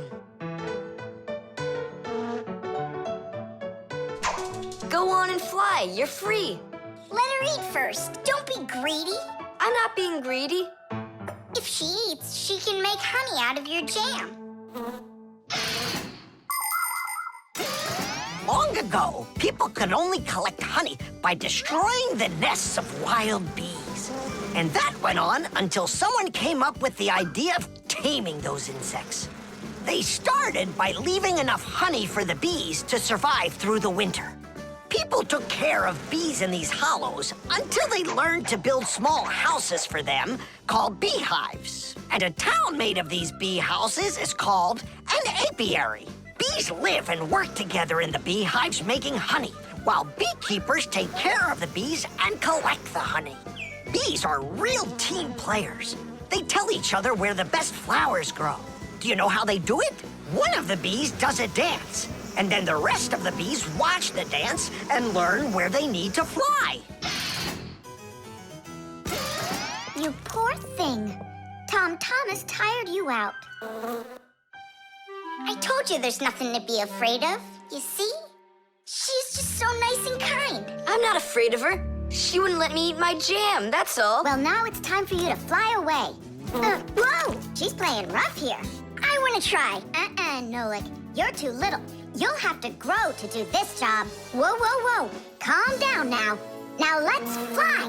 Hey, Simka, the window's back there. I can see that without you. So how can I get you to turn around? Cool! Hooray! She's listening to me! Phew! Woohoo! Don't miss the window! Now! So long, honeybee! Tidish! Thomas, do you have any more of that jam left? Yeah. What for? Bring it here. We'll get more bees to fly in. How come? What do you mean, how come? Because it's my turn for a bee ride. The chain reaction. Thomas, what you doing? Nolik, leave me alone. No, really. What is that? Quit distracting me, will you? Nolik, look at what you've done. It's all because you wouldn't quit it. Wouldn't quit what? I was struggling with that thing for half an hour and you ruined it. Ugh.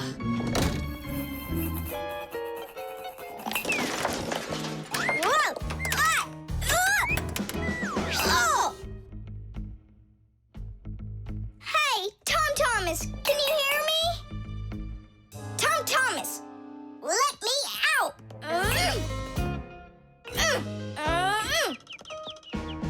Nolik, is that you banging? Yeah, And how did you end up in there? none of your business. Why are you so rude to me? 'Cause I feel like it. Oh, yeah? Enjoy sitting there. Well, who needs you? Goodbye.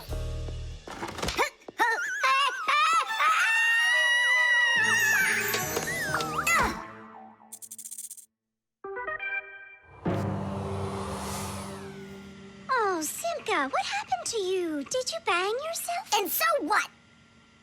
Does it hurt? Leave me alone, Tula. You always have to be fussing over everybody. Come on, why are you so angry, huh? Nolik was rude to me. That means you have to be rude to me? Forgive me, Tula. And where's Nolik right now? There. Let's go see him. Nolik, it's Tula. Are you all right? I'm fine. Why were you so rude with your sister? 'Cause Tom Thomas was rude with me. I get it. It's a chain reaction. A what? Setting a log on fire isn't easy. But it's easy to light a match. Use the match to light kindling, the kindling to light a twig, and the twig to light the log. Have you ever seen a fire grow? It's an example of a typical chain reaction. So be extra careful with fire. Because just one match or little piece of smoldering coal can lead to a huge disaster. Yes, they can make a whole forest burst into flame and burn down to the ground. And all because of a simple chain reaction. I don't get you. What chain reaction? What do you mean, Nolik? Tom Thomas was rude to you, then you were rude to Simka, then Simka was rude with me. So there it is, a chain reaction. Yeah, and the rudeness was like a little spark. It just spread and spread and spread like a forest fire. Will you forgive me, Simka? Yeah, all right. I've got an idea. Why don't we try starting our very own chain reaction the other way around? What do you mean? Well, instead of spreading angry and rude feelings, we could spread happiness. But how? It's simple. All we need to do is smile and say nice things to each other. What a great idea. We could work together and fix Tom Thomas's mood. And I know how. Come help me pick up this domino, will you? Everything in the whole universe is made up of atoms. Particles so extremely small that you can't even see them through a microscope. But when a tiny atom splits, it makes a tiny explosion. And that explosion can start another explosion, and another explosion, and another. And now you've got a chain reaction. And that's how a lot of tiny explosions work together to make the gigantic explosion of an atomic bomb, the deadliest weapon known to man. But atomic energy can also be used for peaceful purposes. For example, nuclear power plants use this energy to produce electricity and hot water. And nuclear-powered icebreakers can break through the thick Arctic ice so ships can sail on their way.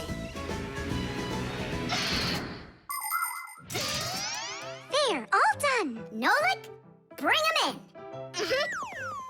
And now we're gonna teach Tom Thomas how a chain reaction can work to make you feel really good. He's coming. On your marks, now. What's going on? No, really? Tom Thomas, watch this.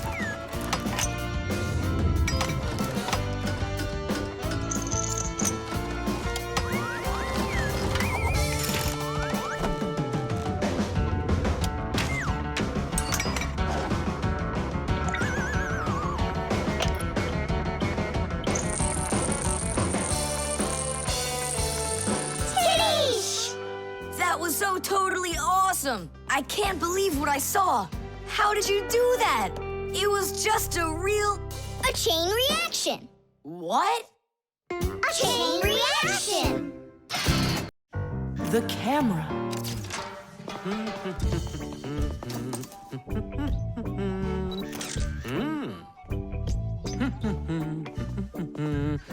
Stop right there and let me see how pretty you look today. Well, just don't tell that to the elevator. Bye-bye. Check it out, Nolik. Class, huh? You're not gonna get in trouble for doing that? No. My dad gave me permission to take a few pictures with his camera. No, I mean the picture. You're sure that your mom and dad will like that you took it without asking for permission? But look, what a good picture. You know what, Tom Thomas? You're like a regular paparazzi or something. Paparazzi? They're the ones that take one photo and get millions, aren't they? You're right. And don't care about anyone except their photo paparazzis. Did you ever wonder how a photo camera works? Let's say you want to take a picture of nature. The light that's outside goes into the camera's lens. That's the glass eye on the front of the camera. The lens takes the light from the scene outside the camera and turns it into a tiny picture that's inside the camera.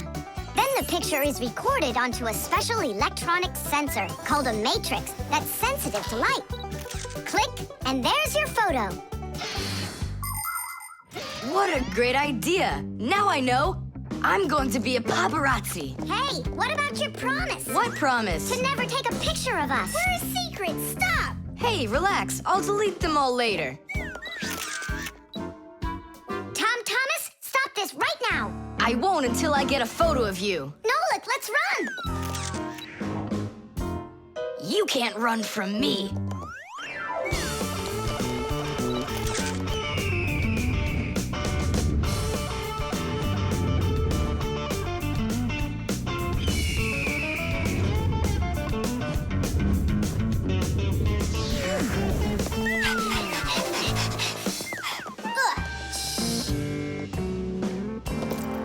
Chusaka? Aha! I've gotcha! The story of the century. The monster and its prey.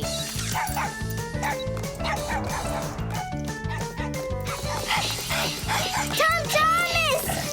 Help! No, he won't help, because he's a paparazzi.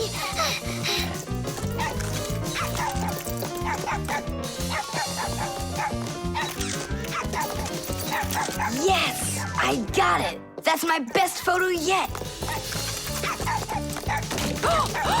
What's all this noise about? Awesome shot! The first cameras were invented almost 200 years ago, but they worked very slowly. If you wanted to have your portrait taken, you'd have to sit still for a whole hour. After film was invented, cameras got much faster, and it became possible to take about 10 pictures a minute. On a piece of film, everything appears to be backwards. Black parts of the picture are white, and the white is black. It doesn't look normal until the picture is transferred from the film to a piece of photographic paper. Now people shoot pictures with digital cameras that work without any film at all. You can look at what you shot instantly on a screen to see if you like it. And if you don't like it, you can try shooting another one. And today, you don't even need a separate camera to take pictures. Almost every mobile phone has one.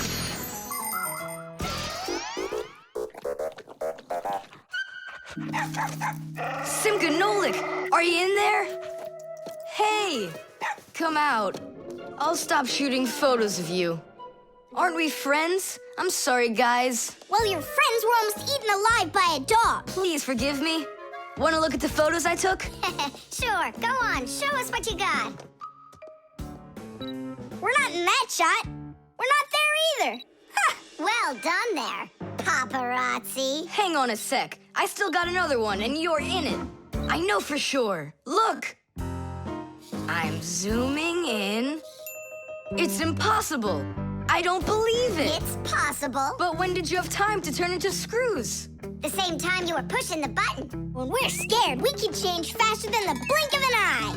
You lost. Paparazzi. And what are you gonna do with your millions, Mr. Paparazzi? Would you please stop calling me that? You got it, after every one of those photos is thrown away. All right, I'll delete them. And do I have to delete this one too? No, keep it. It's a great shot. I never even saw you take it. The level. Tom Thomas, I'm really sorry. The movie this weekend, I have to cancel. You do? I need to go to Africa for work. I leave tomorrow.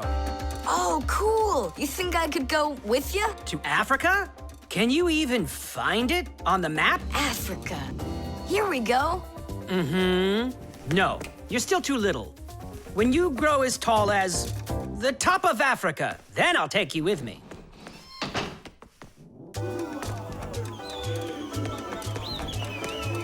Here, there,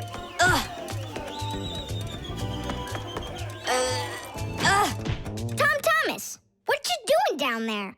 I want to know if I'm as tall as the top of Africa, or not. Well, do you know your height? Okay, then let's measure you and mark how tall you are. You just need to hold the book, all right?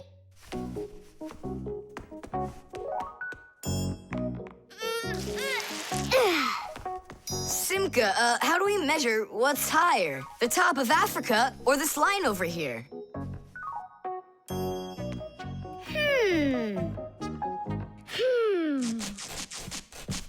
It's a tough one. We need a piece of flexible, clear tubing.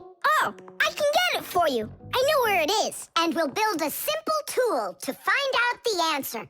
It's called a water level.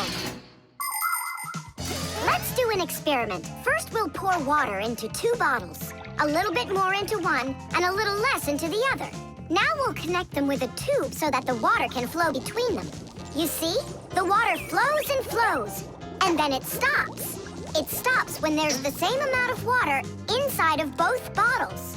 And if we do this with a simple tube, it becomes a useful tool called a water level, in which the water on both sides is always the same height.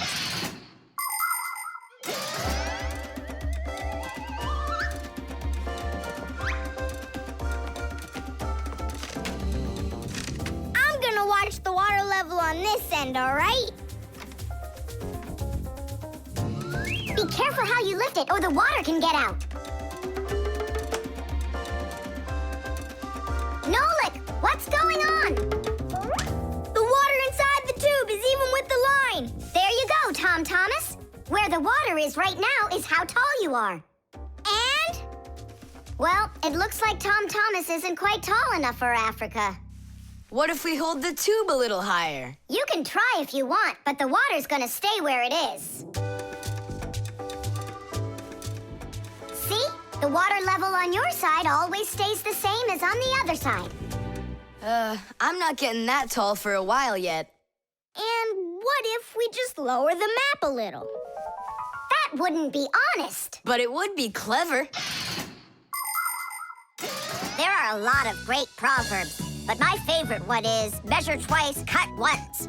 And to measure things right, you need measuring tools. The simplest one is a ruler.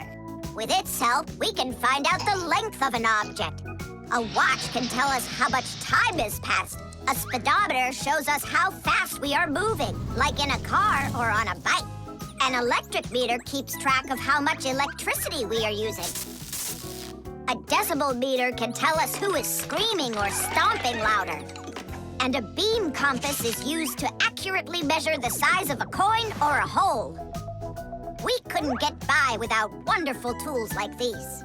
If we didn't measure the things we are building carefully, everything around us would just come loose and fall apart. Uh-oh.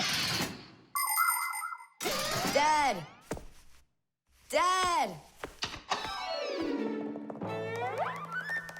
Look, Dad.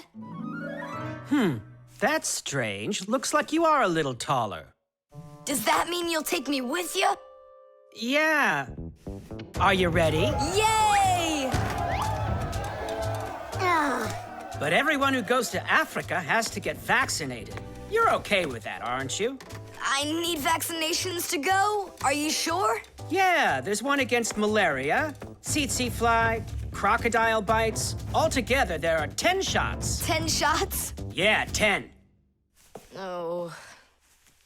Dad, you know, I was joking. After you left the room, I moved the map down. Okay, I see. And I was joking about all those shots you need. What? You mean you don't need to get shots? You gotta, just not 10. So how many? 9 of them. There's no vaccination anywhere to stop a crocodile from biting you. Knots.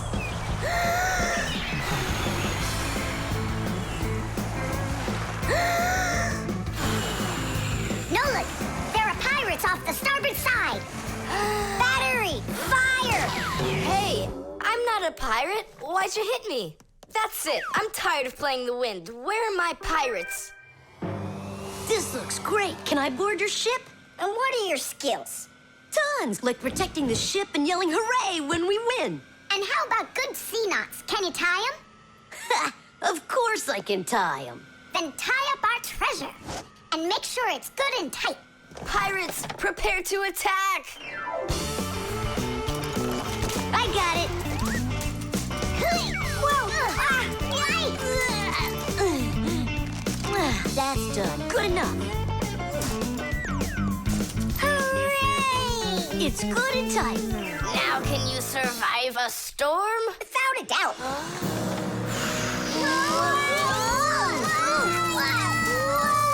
Our treasure! It's sunk into the sea. That was my mom's necklace we sunk. I'll pick it all up, don't worry.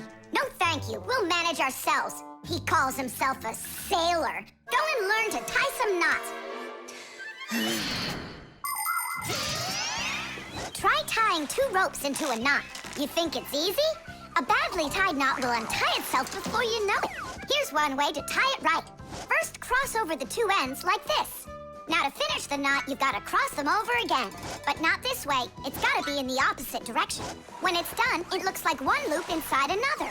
This kind of knot is called a square knot. And it won't untie as long as you tie it right. And that's just one of the many kinds of knots a sailor has to learn.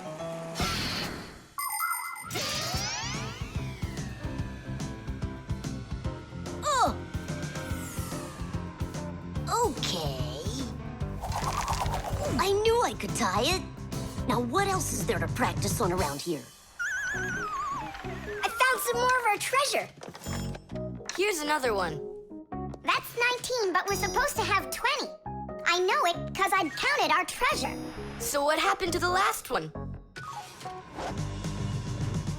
Well done there. So what else could I tie? Perfect. I even remember what it looks like. It's a different color. It's a bright red one. Oh, Mom's gonna notice right away that the red one's gone. I gotta go find it. Yeah, I think it's on the floor. Who tied my laces together? I was just practicing, sorry. And what else did you tie up to practice your knots? Not sure you want to know. You're funny. Let's go untie them.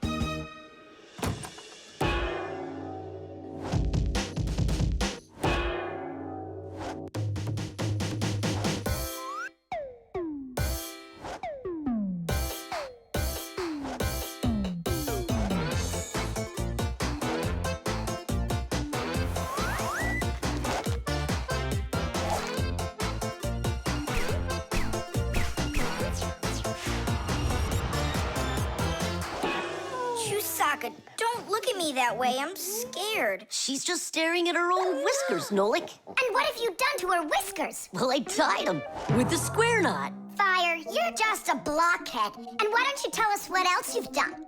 Well, okay. I tied a decoration on her tail. That's where it is. We were looking everywhere for that thing. Fire, go and fix everything you've done. Chusaka, don't run away. Don't be scared. We just want to untie the knot. Sailors have developed all sorts of different knots. Without them, they couldn't control their sails. But we couldn't get by without knots on land either. Mountain climbers use tightly knotted ropes to help them climb and keep them safe. Fishermen tie hooks to their fishing line using special knots. You can't even pitch a camping tent properly without making a knot. When people sew, they tie knots in the thread to hold it in place. And doctors use knots when they stitch and bandage a wound. And a tie wouldn't be a tie if you didn't tie a knot in it. Sneakers won't fall off your feet. And the laces won't drag on the ground if they're tied with a proper knot. But sometimes things can get knotted up by accident. And that's one time when you don't need to know how to tie knots, but how to untie them. All aboard! Like that. Now the only thing left to do is tie a knot. Should I tie it? Are you sure it won't untie? You're joking. Why don't you go ask Chusaka? If I can tie a knot like a sailor. The tools. Hang on. There are these really cool things that I want to show you.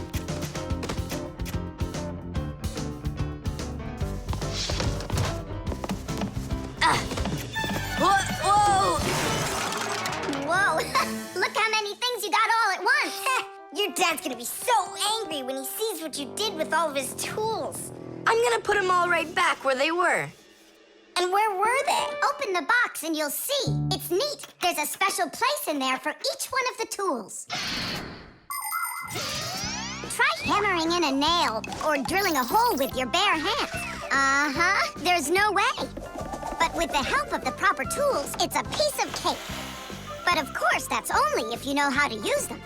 Tools need proper care. If the head of a hammer is loose or a drill is dull, then you shouldn't work with them. It's dangerous. And when you're done working, put the tools back in their places, or you'll be tearing your house apart trying to find them the next time you need them. Huh. The pincers go here, and the wrench goes over there. This drill bit's too long for this spot. Let's see if it fits in this one. Huh. Any idea what this tool is for? For splitting wood or carving stone that chisels what you want to own. Wow, Simka, you're a real poet. Now try to answer this little poem. When you have a thing to measure, this round tool is quite a treasure. This tool, right? I know what it's called. It's a measuring tape. Let me measure you, Nolik. Wow, you've grown. You've almost reached 1 centimeter. Class! I also have a rhyming riddle for you. What bangs a nail into the wall to make sure pictures never fall? A hammer! I was first, and the hammer goes right here. And now I have one for you to guess. If you need to screw in screws, here's the tool that you should use. A screwdriver! I was first, again. You got it right. All right, Tom Thomas, we better hurry. We still have a lot of tools here to get sorted out. Humans, just like Fixies, use hundreds of different tools to do their work. Picking the right one depends on the task at hand. For instance, if you need to hammer in a nail, use a hammer. But you don't use a hammer for a screw. For that, there's a special tool called a screwdriver. A wrench is the tool for tightening nuts and bolts. A vise is used to hold a part in place, and a drill to drill a hole. If you need to cut a piece of wood, you should choose a saw. You could use a handsaw, for example, or a hacksaw. Different kinds of pliers can be used for snipping, gripping, or bending. If you need to smooth something down, you use a file. If you learn how to work with tools properly, you can build just about anything. Looks like we did it, just in time. Oh, and how about this? Do you know what kind of tool that is? I don't know. There's no place for it in here. Just throw it out. Come on. And what if my parents use it? Looks like we did something wrong here. My dad came home. Tom Thomas! I'm in here. Hi there. Reading. Way to go, son. Huh? Oh! I don't get it. Where is it? What? I put a piece of metal under the table leg so it wouldn't shake, but it disappeared. So that's where the tools place is. Did you take it? What? I didn't. It must be somewhere under the table. And you look under the sofa. All right.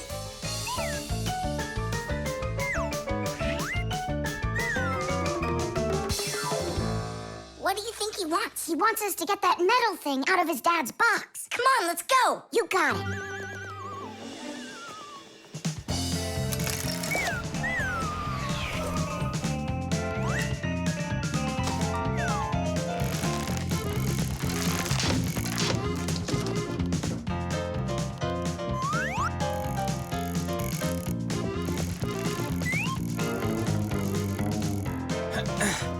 Any luck? Uh-uh. Me neither.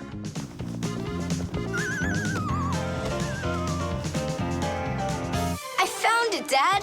It was under the table, just like I told you. Huh. You were right. It's strange. How could I have missed it? Maybe you're just, tired from working too much. Maybe. Tadish. What? It's a new word, Tadish. Tadish? I do like the sound of it. The prosthesis. Simka, over here. Take a look at what I found. It's a bear. Ooh. What bear did you find, Nolik? You know, it's the one Tom Thomas told us about. He was his best friend in the whole wide world. Until he became friends with you and me. What? Uh-huh. Let's try to wind him up.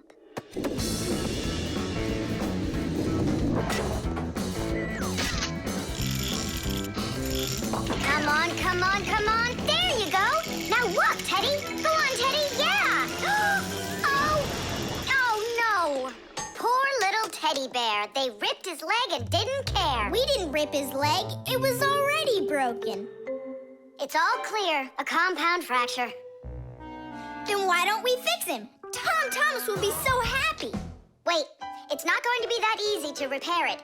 We'll need a prosthesis.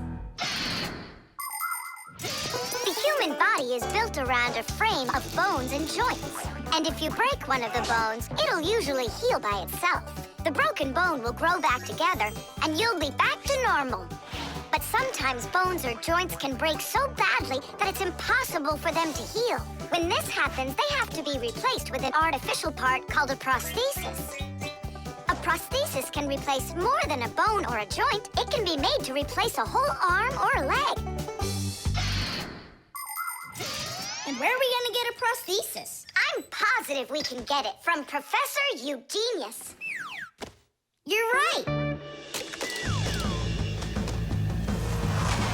Help is on the way.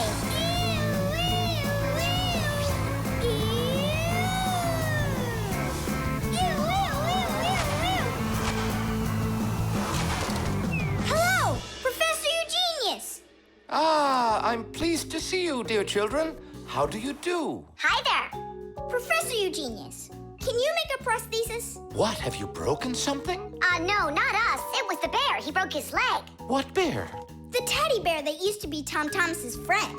Ah, now I see. Today, with the help of modern prosthetics, more is being replaced than just arms and legs. For example, if you lose a tooth, it can be replaced with an artificial one. That's also a prosthesis. And there are times when a person starts losing their vision because the lens in their eye gets foggy and can't focus. For this, there's another kind of prosthesis, a new clear artificial lens. A prosthesis can also be used to help people with poor hearing. A tiny device can be put inside of somebody's ear so they can hear what's going on. And that's not all. People have also learned how to treat a sick heart by replacing its worn-out parts with prostheses. What fantastic inventions these prostheses are. It's amazing what they can do. They help people live a full life. Professor, is it working out? We'll know soon enough.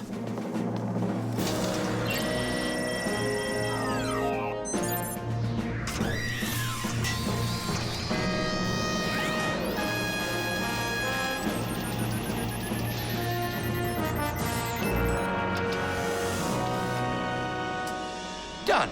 Here you go. Thanks so much for your help, Professor Eugenius. Not at all. Take care, kids. In gadgets and devices, our work will never end. Appliances are fickle, they need a loyal friend.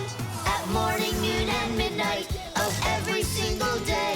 When there is an emergency, you know we're on our way.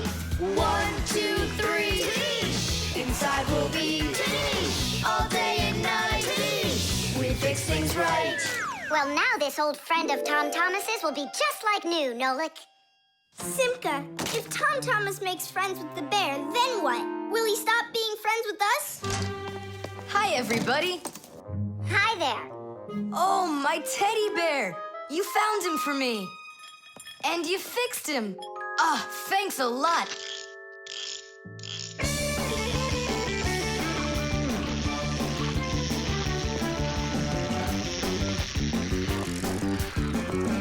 Yeah, it's just like Grandpus said. A friend that's old is better than two that are new. Who's new and who's old? Well, the bear is old. And we're new. Nolik, it's not true. You're the Fixies, guys. You're my very, very best friends in the whole wide world. Teesh! The airbag. We're gonna be late. We'll make it.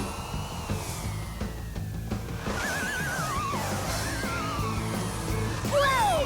Oh, wow. Hey, slow down there. I'm a super duper racer.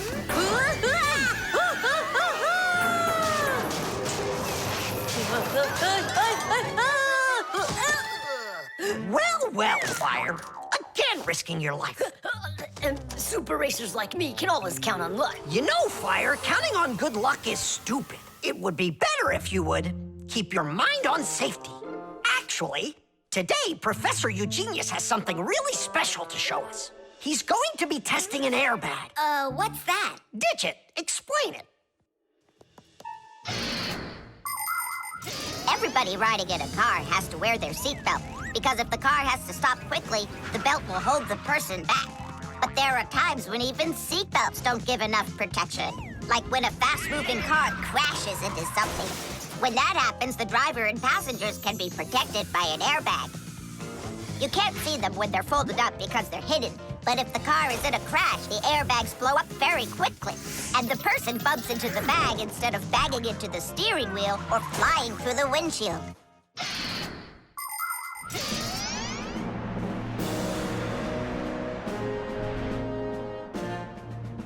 Here I come. And once again, when something dangerous must be tested, Professor Eugenius tests it on himself. But Grandpus, aren't you scared that it won't blow up with air? Don't worry about the air. A 3 and a 2 and a 1.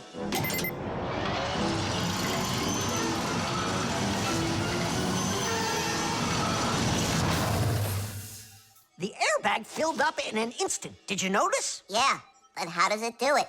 There is a chemical inside of there that quickly burns and instantly turns into a gas the moment the crash takes place. The gas fills the airbag, and there you go. Did I explain that right, Professor?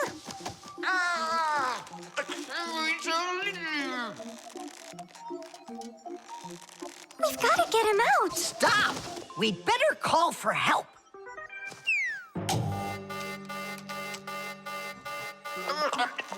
Professor, do you need some help?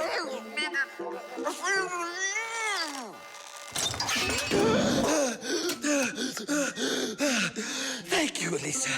Sorry to take you from your work. You're free to go.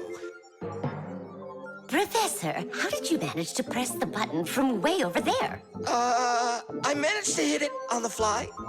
You are just astounding. To keep small children safe while they're riding in a car, they must be buckled up with a seatbelt inside of a special booster chair. But kids also need to be careful when they're riding a bicycle, skateboarding, roller skating, or riding a scooter. First of all, it's best to keep off of roads where there's too much traffic. Second, put your protective gear on. For your arms and legs, wear elbow pads, gloves, and knee pads. For your head, wear a helmet. That way, if you fall down, you won't get badly hurt. And third, make sure that people can see you. If you're out riding in the evening, your clothes and bike must have safety reflectors on them. They let drivers see where you are by reflecting the light from their headlights back at them. Remember, better safe than sorry. Here we go. Well, I hope this time I've got it. Should we call his assistant right now, just in case? Let's just wait and see. Ready, set, go! Grandpus, he needs to be rescued. No need. I made a change to it. Now the bag not only inflates automatically, it deflates itself as well. Splendid! As you Fixies say, Today's lesson is done. Hooray! Come on! Where's my Fixie board? I've got your Fixie board, Fire. Here you go. I just went and equipped it with an airbag. Really? Ha! How come? You know I'm a super racer. See? Woohoo! And that's why I installed it. Super racers don't need airbags. We never, ever.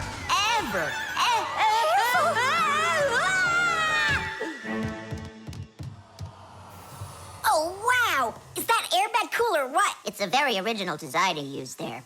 That design is my own, and Fire ran the test. Professor, will you make an airbag for each one of us? You all will get them real soon. But even so, Caution and care make accidents rare. The armor. 23, 24, 25. Ready or not, here we come! I heard him. He ran into the hallway. You check the kitchen, Nolik, and I'll check the living room.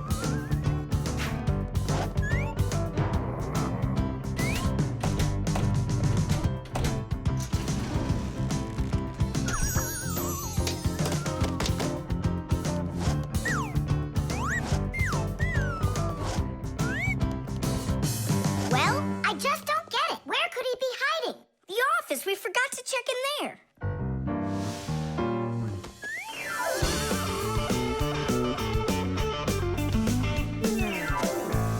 There's nowhere in here for him to hide. Inside the shark.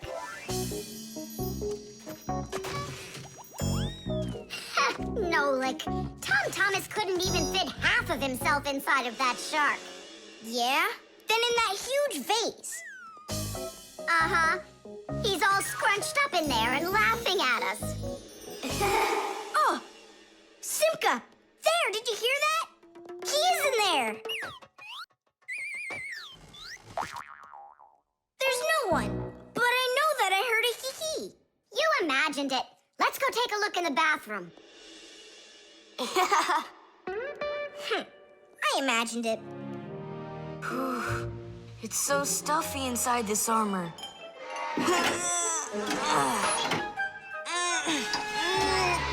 The arms got stuck.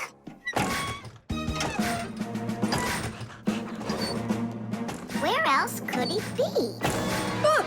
Who is that? Ah! Simka the Knight! He came to life! Well, how much longer are you gonna look for me? Armor is very hard clothing worn by warriors to protect them against swords and arrows. People started making armor in ancient times, but the full body armor that knights wore didn't start until the Middle Ages. The armor worn by knights on horses was heavy. It could weigh 100 pounds, and if a knight got knocked off of his horse, he'd need help to get back up again. By the way, the knights' horses, they wore their own heavy set of armor for protection. Hey, did you turn into statues? Tom Thomas? Is that you in there? Who else? Lift up this visor, I can barely breathe. And how come we should do it? 'Cause I can't. Don't you see? My arms got stuck. We see. You look funny. Funny to you, but now I'm stuck and I can't get out of here. Come on, help me out, please. Great! Chusaka's just what we need right now. Chusaka, what's wrong with you? It's me. Hey, stop it.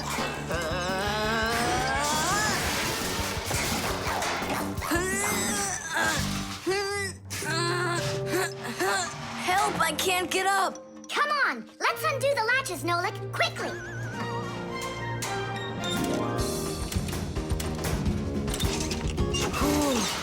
Thanks for helping me. It was nothing. I couldn't have done it without you. Let's put the night back together.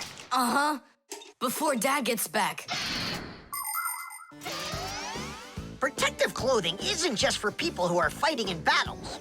Travelers put on special nets to protect themselves against mosquitoes and gnats. And beekeepers wear protective clothes, too.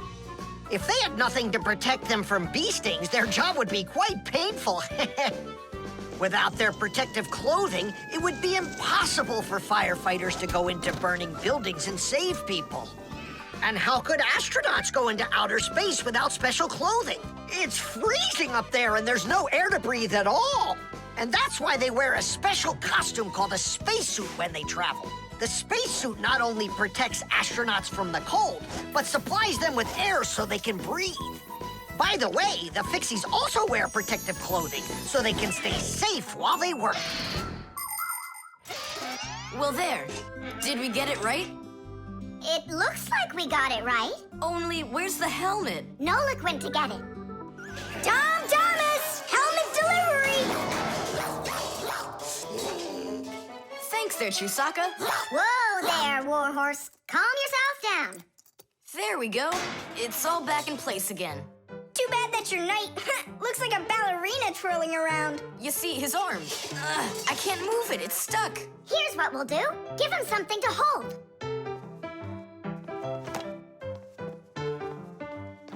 Well, how's that look? Perfect. Now we can paddle into battle. Modeling clay.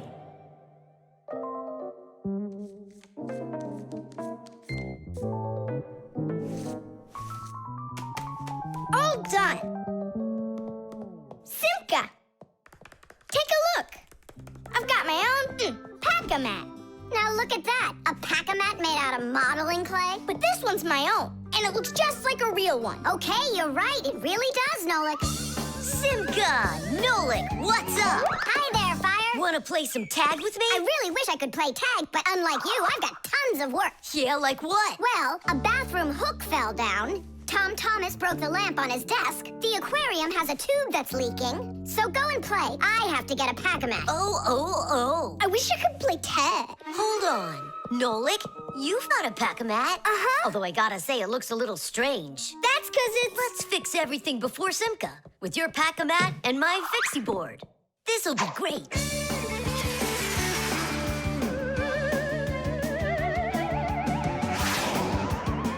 So where is that hook that fell down? All right.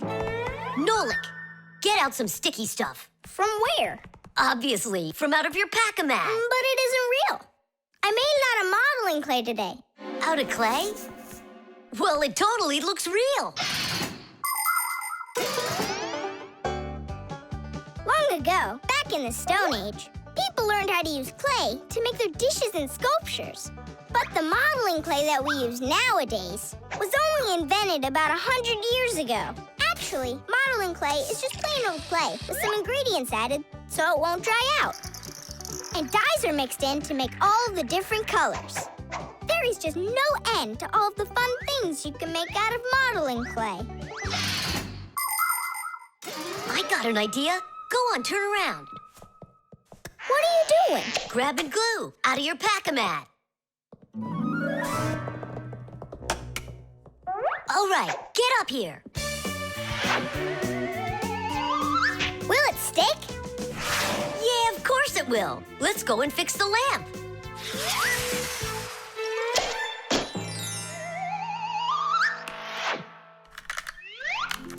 We can't fix this without a real pack-a-mat.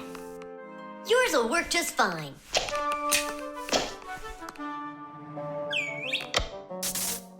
Tadish! So, what else did Simka have to fix? The aquarium. Hop on.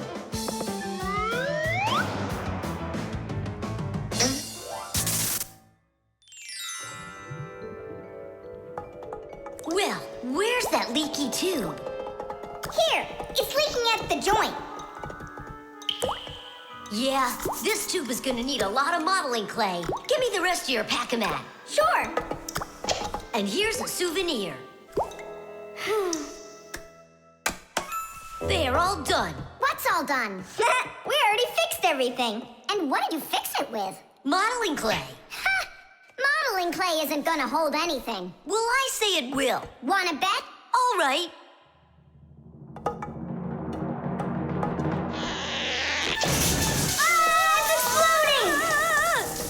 What in the world is happening here? Flooding water! You just do as I tell you, without panicking. Did you know it's possible to make modeling clay in your own home? Just write down this recipe.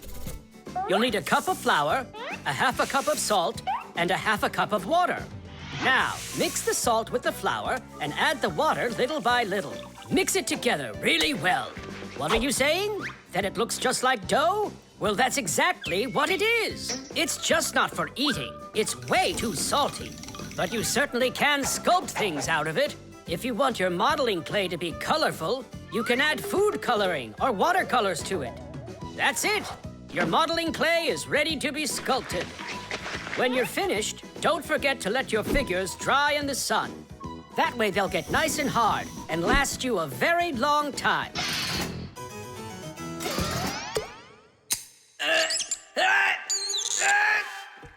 Phew. We almost didn't make it. And did you fix the lamp with that modeling clay? Uh-huh. And the hook, too. That was not a good idea. But it was really quick. Hey, that's true. That's why I want to give a medal to you. You're heroes. For real? Of course you are. And here it is, your medal. But it's made out of modeling clay. Your reward fits your heroic deed. Chess.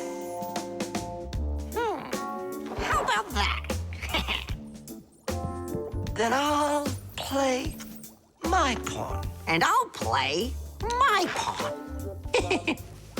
Grandpa's, we need our spool, and it's missing. Oh, congratulations. Professor, have you seen it anywhere? The spool? I haven't seen it. We're playing chess, can't you see? Do you like board games? Like dominoes, for instance. Just about everybody has played it. But do you know where it came from? Dominoes was invented by the ancient Chinese. They made tiles and decorated them with dots like on a pair of dice. And this is a game that looks a lot like checkers, but it's a lot more challenging. It's called backgammon. Backgammon originated in Persia, and from there it spread all over the world. But the most challenging game of them all is the game of chess.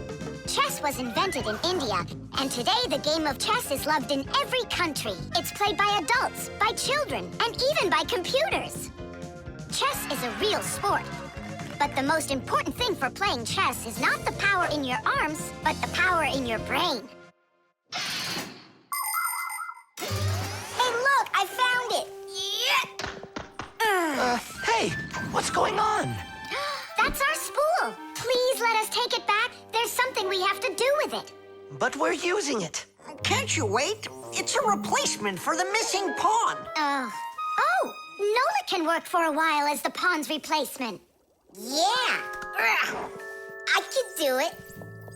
All right, you can take it. And you stand right over here.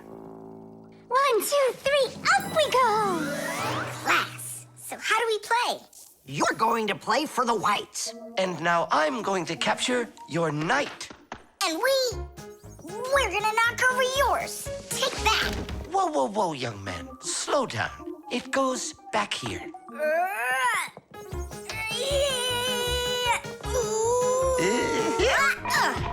Nolik, get back to your square. What for? Pawns don't move like that. Then how do they move? Only one square per move and only forward. Of all of the pieces, the little pawn is the weakest. What a mess. So which one's strongest, huh? This, it's the queen. She's the most dangerous threat to the other king. Aw, how come I couldn't be queen? Then that black king would have to deal with me. Oh, yes. In chess, each player has a black or white army with 8 pawns, 2 knights, 2 bishops, 2 castles, and a queen. All of them work together for their king, trying to protect him while attacking the enemy's king. If the king finds himself in a position where he can be captured, the attacking player says check. And if the king finds himself with nowhere to run from the attack, it's called checkmate. Whoever checkmates the other player's king first is the winner. I'll move my queen. Yeah. And me, my queen. Then I'll just capture your queen. Aha! Really? Then I'll just capture yours. Grandpa's, should I go now? Not yet. So, Do you feel like surrendering? Ha! You're kidding. Do you? Nolik, forward! Hooray! We'll step aside. Forward! Aha! Next I'll go and capture the knight. He got away. All right, Pawnin, once more. Go forward. Grampus, where do I go now? Don't you see the edge? Don't go anywhere. Now you're the queen. What? The rules of chess say that if a pawn makes it all the way to the other side, he can become anything that was captured earlier. Hooray! Then I'll be the queen, and I'll be the strongest piece in the whole game. Hey, queen, get back here. In case you don't know, this isn't over yet. We capture the pawn with the queen. Queen, this is your new place. Check. Check. Huh, yeah? Now come to here. Checkmate, my colleague. Of course it is. It is, mate. Yeah, I lost. Hooray! Tadish, tadish, tadish! Professor, we found the missing pawn for you. So that means Nolik can leave with us. I'm not going anywhere with you. Chess is the greatest game you'll ever play in your life. Oh, you should have seen how I put Professor Eugenius into checkmate. Really? Well, Grampus helped me a little. Actually, it was Grampus telling me where to move. But I'm the queen now. The kaleidoscope.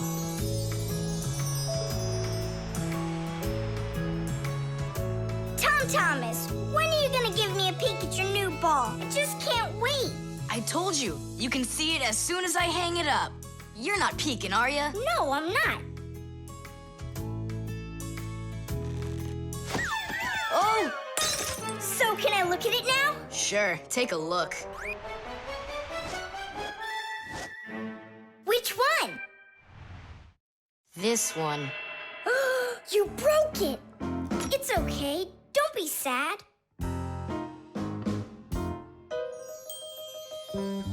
I know what to do.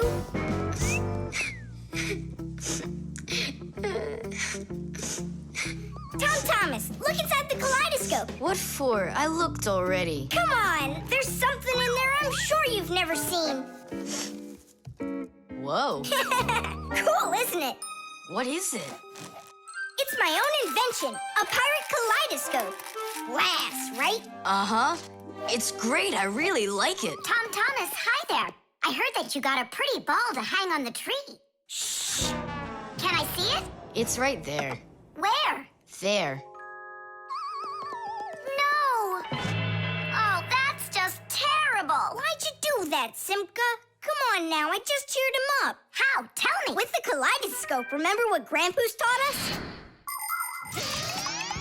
Do you know what makes a kaleidoscope have such beautiful patterns?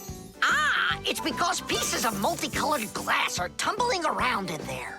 And it's also because it has mirrors inside. Usually there are 3 of them, and they are arranged facing each other. That way, each piece of glass makes many, many reflections that create the kaleidoscope's beautiful symmetrical patterns.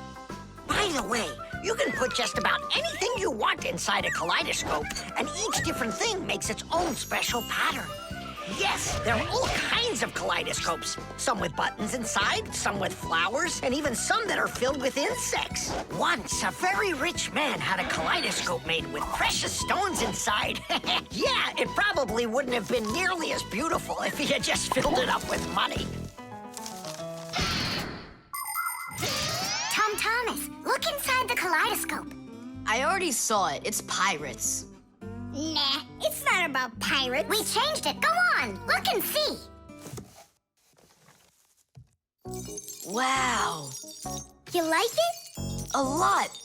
Hey, what did you put in there? A few pieces of the ball that you smashed. It's even better for Christmas, isn't it? Mm-hmm. That didn't work at all. Merry Christmas! We came to take a look at that splendid new Christmas... Oh, what's wrong? Oh, don't even ask us that. I've got it!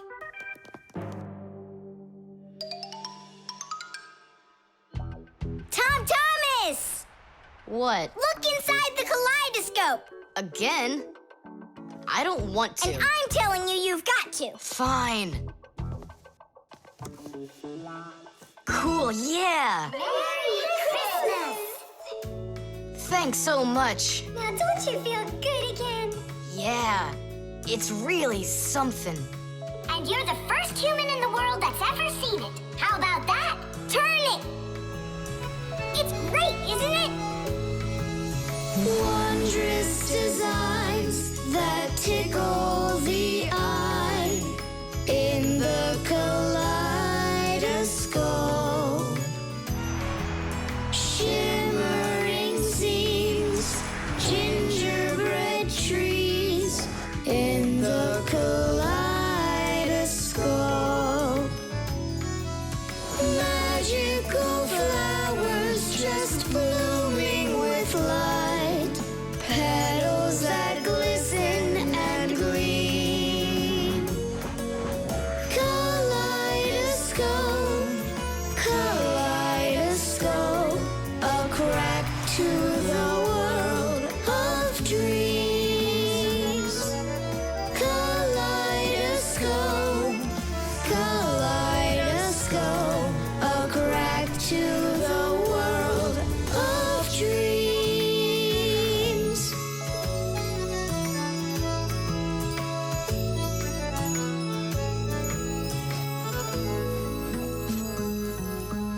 Hi, everybody. Tom Thomas, I came to look for myself at that beautiful Christmas. It's okay. What's more important? Having such awesome friends? Or some ball hanging from a tree? The motion sensor. This part has to be replaced with one that's new. I've got an idea. How about we run to the warehouse and get it? 'Cause you don't have time to go there. And that way you can keep on working. All right, then. Only remember the code for the part. A8375. I'll remember it for sure.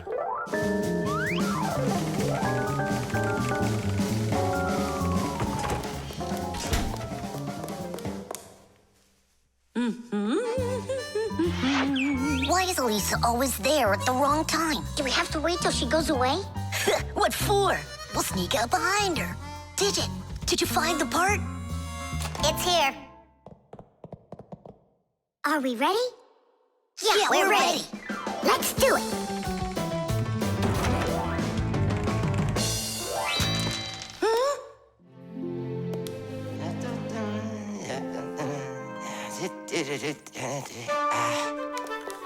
Ah, Professor Eugenius, you're in here. Do you know why this door just opened? And closed by itself? Of course I know, Elisa. It's because I converted it into an automatic one. You see, I installed a motion sensor above it. A motion sensor is like an electronic eye that watches everything that moves in front of it. Did you ever wonder how doors open by themselves at places like stores or at the airport? They open with the help of motion sensors. If the sensor sees that someone walks up to the door, it sends a signal to the door's electric motor. The electric motor opens the door and then automatically closes it after the person walks through it.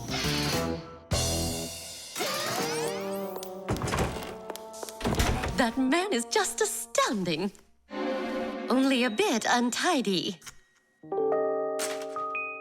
The door is automatic now? Then why didn't it open for us on the way here? 'Cause we're too little for that motion sensor. But the part's bigger than we are. Big enough for the sensor to see it. Then how do we get in there? We can fool that thing if we stay close by the wall. Now let's keep this as close to the wall as we can.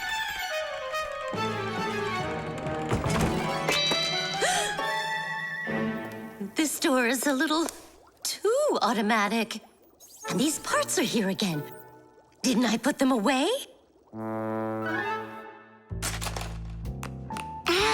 The sensor still noticed us. Here's what we gotta do. Let's break it. Why do we gotta break it?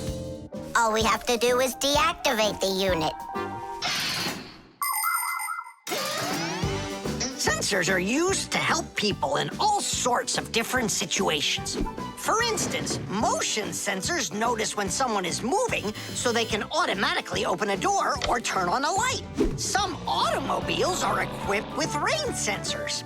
If it starts raining or snowing, the sensor automatically turns on the car's windshield wipers. There are also sensors that react to how much light there is. In the evening, when it gets dark, light sensors can be used to turn on street lamps. And in the morning, when it gets light again, the sensor switches them off. A smoke detector can sense when there's smoke inside. The sensor can be used to turn on a fire alarm or even an automatic fire extinguishing system.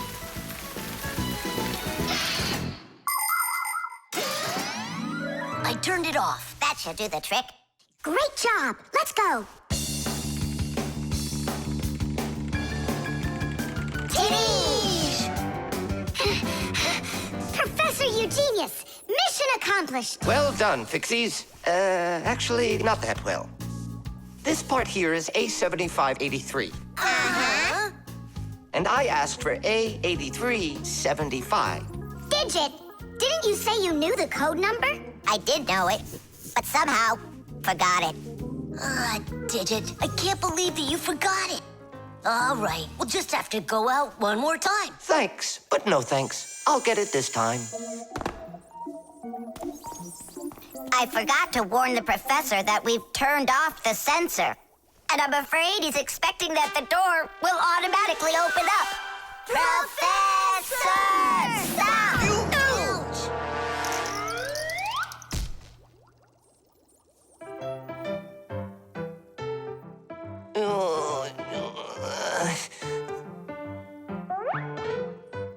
Forgive us, we didn't mean it. The oven.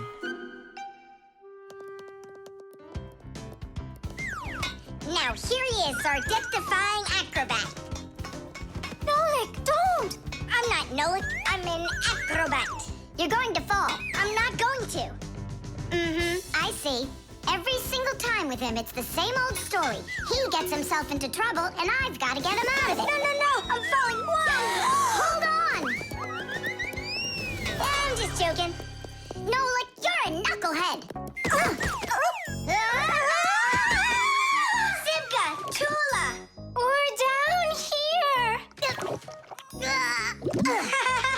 Look who's in trouble this time, huh? This isn't funny at all. Need some help? We can manage this ourselves. Right, Tula? Well, all right then. See you later. We gotta get out of here. Tom Thomas's mom is coming. Hide!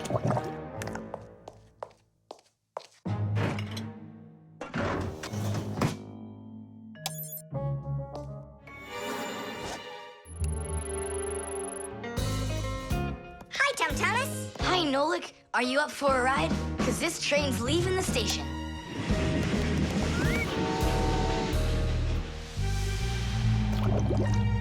Nice place. It's the oven. It's beautiful in here and not hot at all. Splendid. It isn't hot right now because it only started warming up. An oven is a cabinet with a heater. It can get so hot inside that it'll roast whatever's in there. As a matter of fact, that's what ovens are for. People roast meat inside of them and bake things too. Some ovens burn gas for heat and others use electricity. They have special electric coils that get red hot and heat everything that's inside the oven. So be careful around ovens. A hot oven can burn you very badly.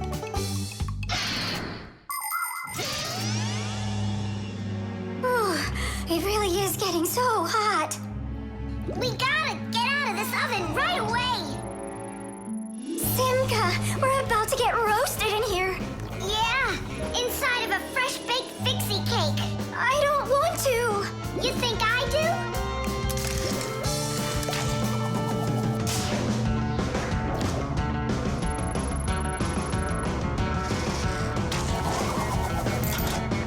Here, grab on tight. This way.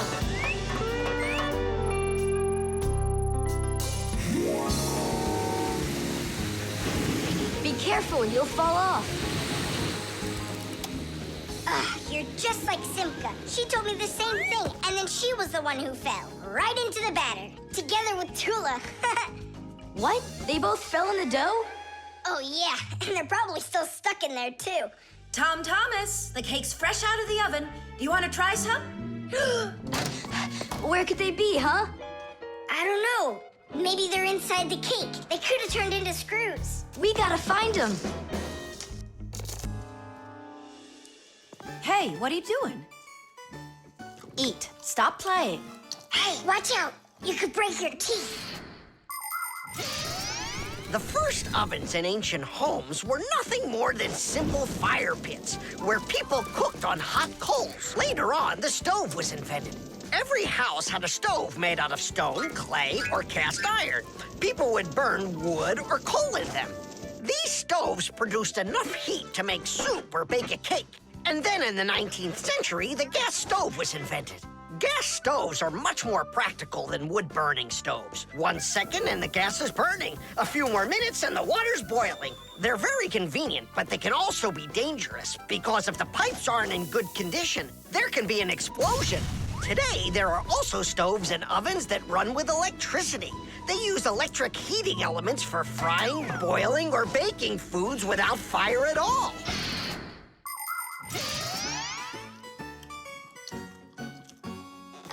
Tom Thomas, I think you'll explode. But it's so incredibly good. I just can't stop eating it.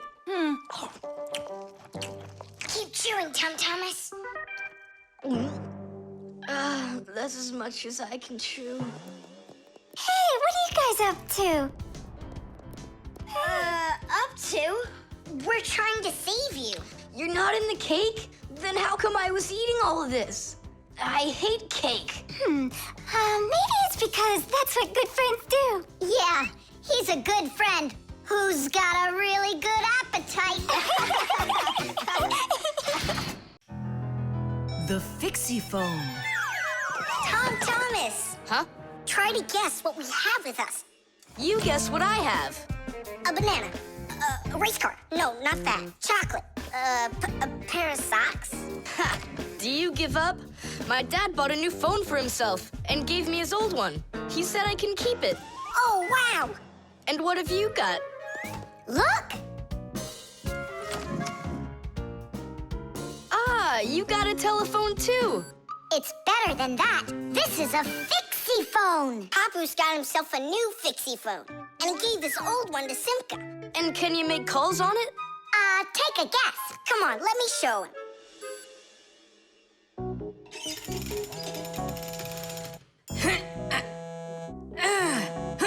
Hi there, Papoose. Hi, Nolik. Why are you calling? Just to say hi. Nolik, don't just call me if you know I'm working. All right. See that? So what? I can make calls on my phone. Calls to humans, that is. But to Fixies, you can't. A Fixie phone is a smartphone made just for Fixies.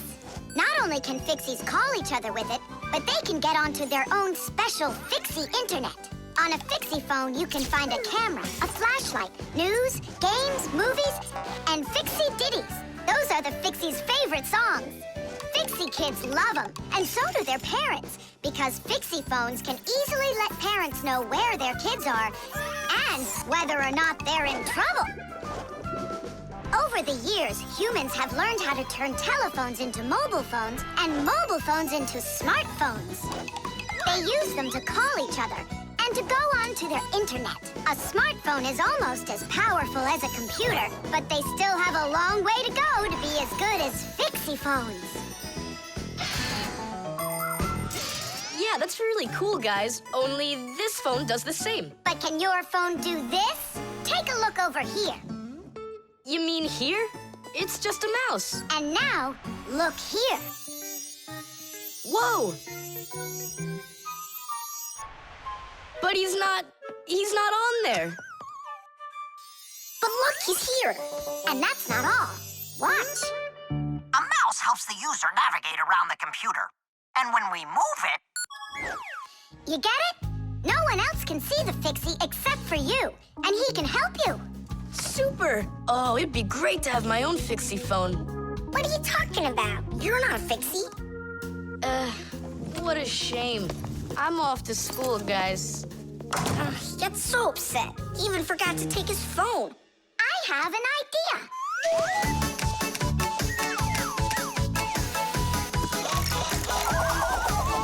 My smartphone's my best friend. I love to hear it beeping, so I keep it by my side even when I'm sleeping. Bing bong all day long, bing bong all day long, bing bong all day long, even when I'm sleeping. With my phone I play alone. I don't need my brother. Soon they'll make a brand new app to replace my mother. Bing bong all day long, bing bong all day long, bing bong all day long, to replace my mother. Check my mail, send a text 1,000,000 times an hour. I forgot to plug it in, now I'm out of power. Bing bong all day long, bing bong all day long, bing bong all day long, now I'm out of power. Bing bong all day long, bing bong all day long, bing bong all day long, now I'm out of power. We finished. Tadoosh! Look, it's a... Surprise! Wow, this is great! Now I've got my own Fixie phone. It's just like you've got. Well, pretty close. Tom Thomas! Tom Thomas, let me use your phone to call myself. I need to find my phone. Oh, wow. You've changed everything in here. Where am I? I guess I'm Papoose.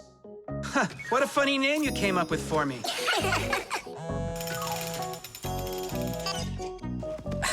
Nolik, just stop. I don't have time for your fooling around. What? Who is that?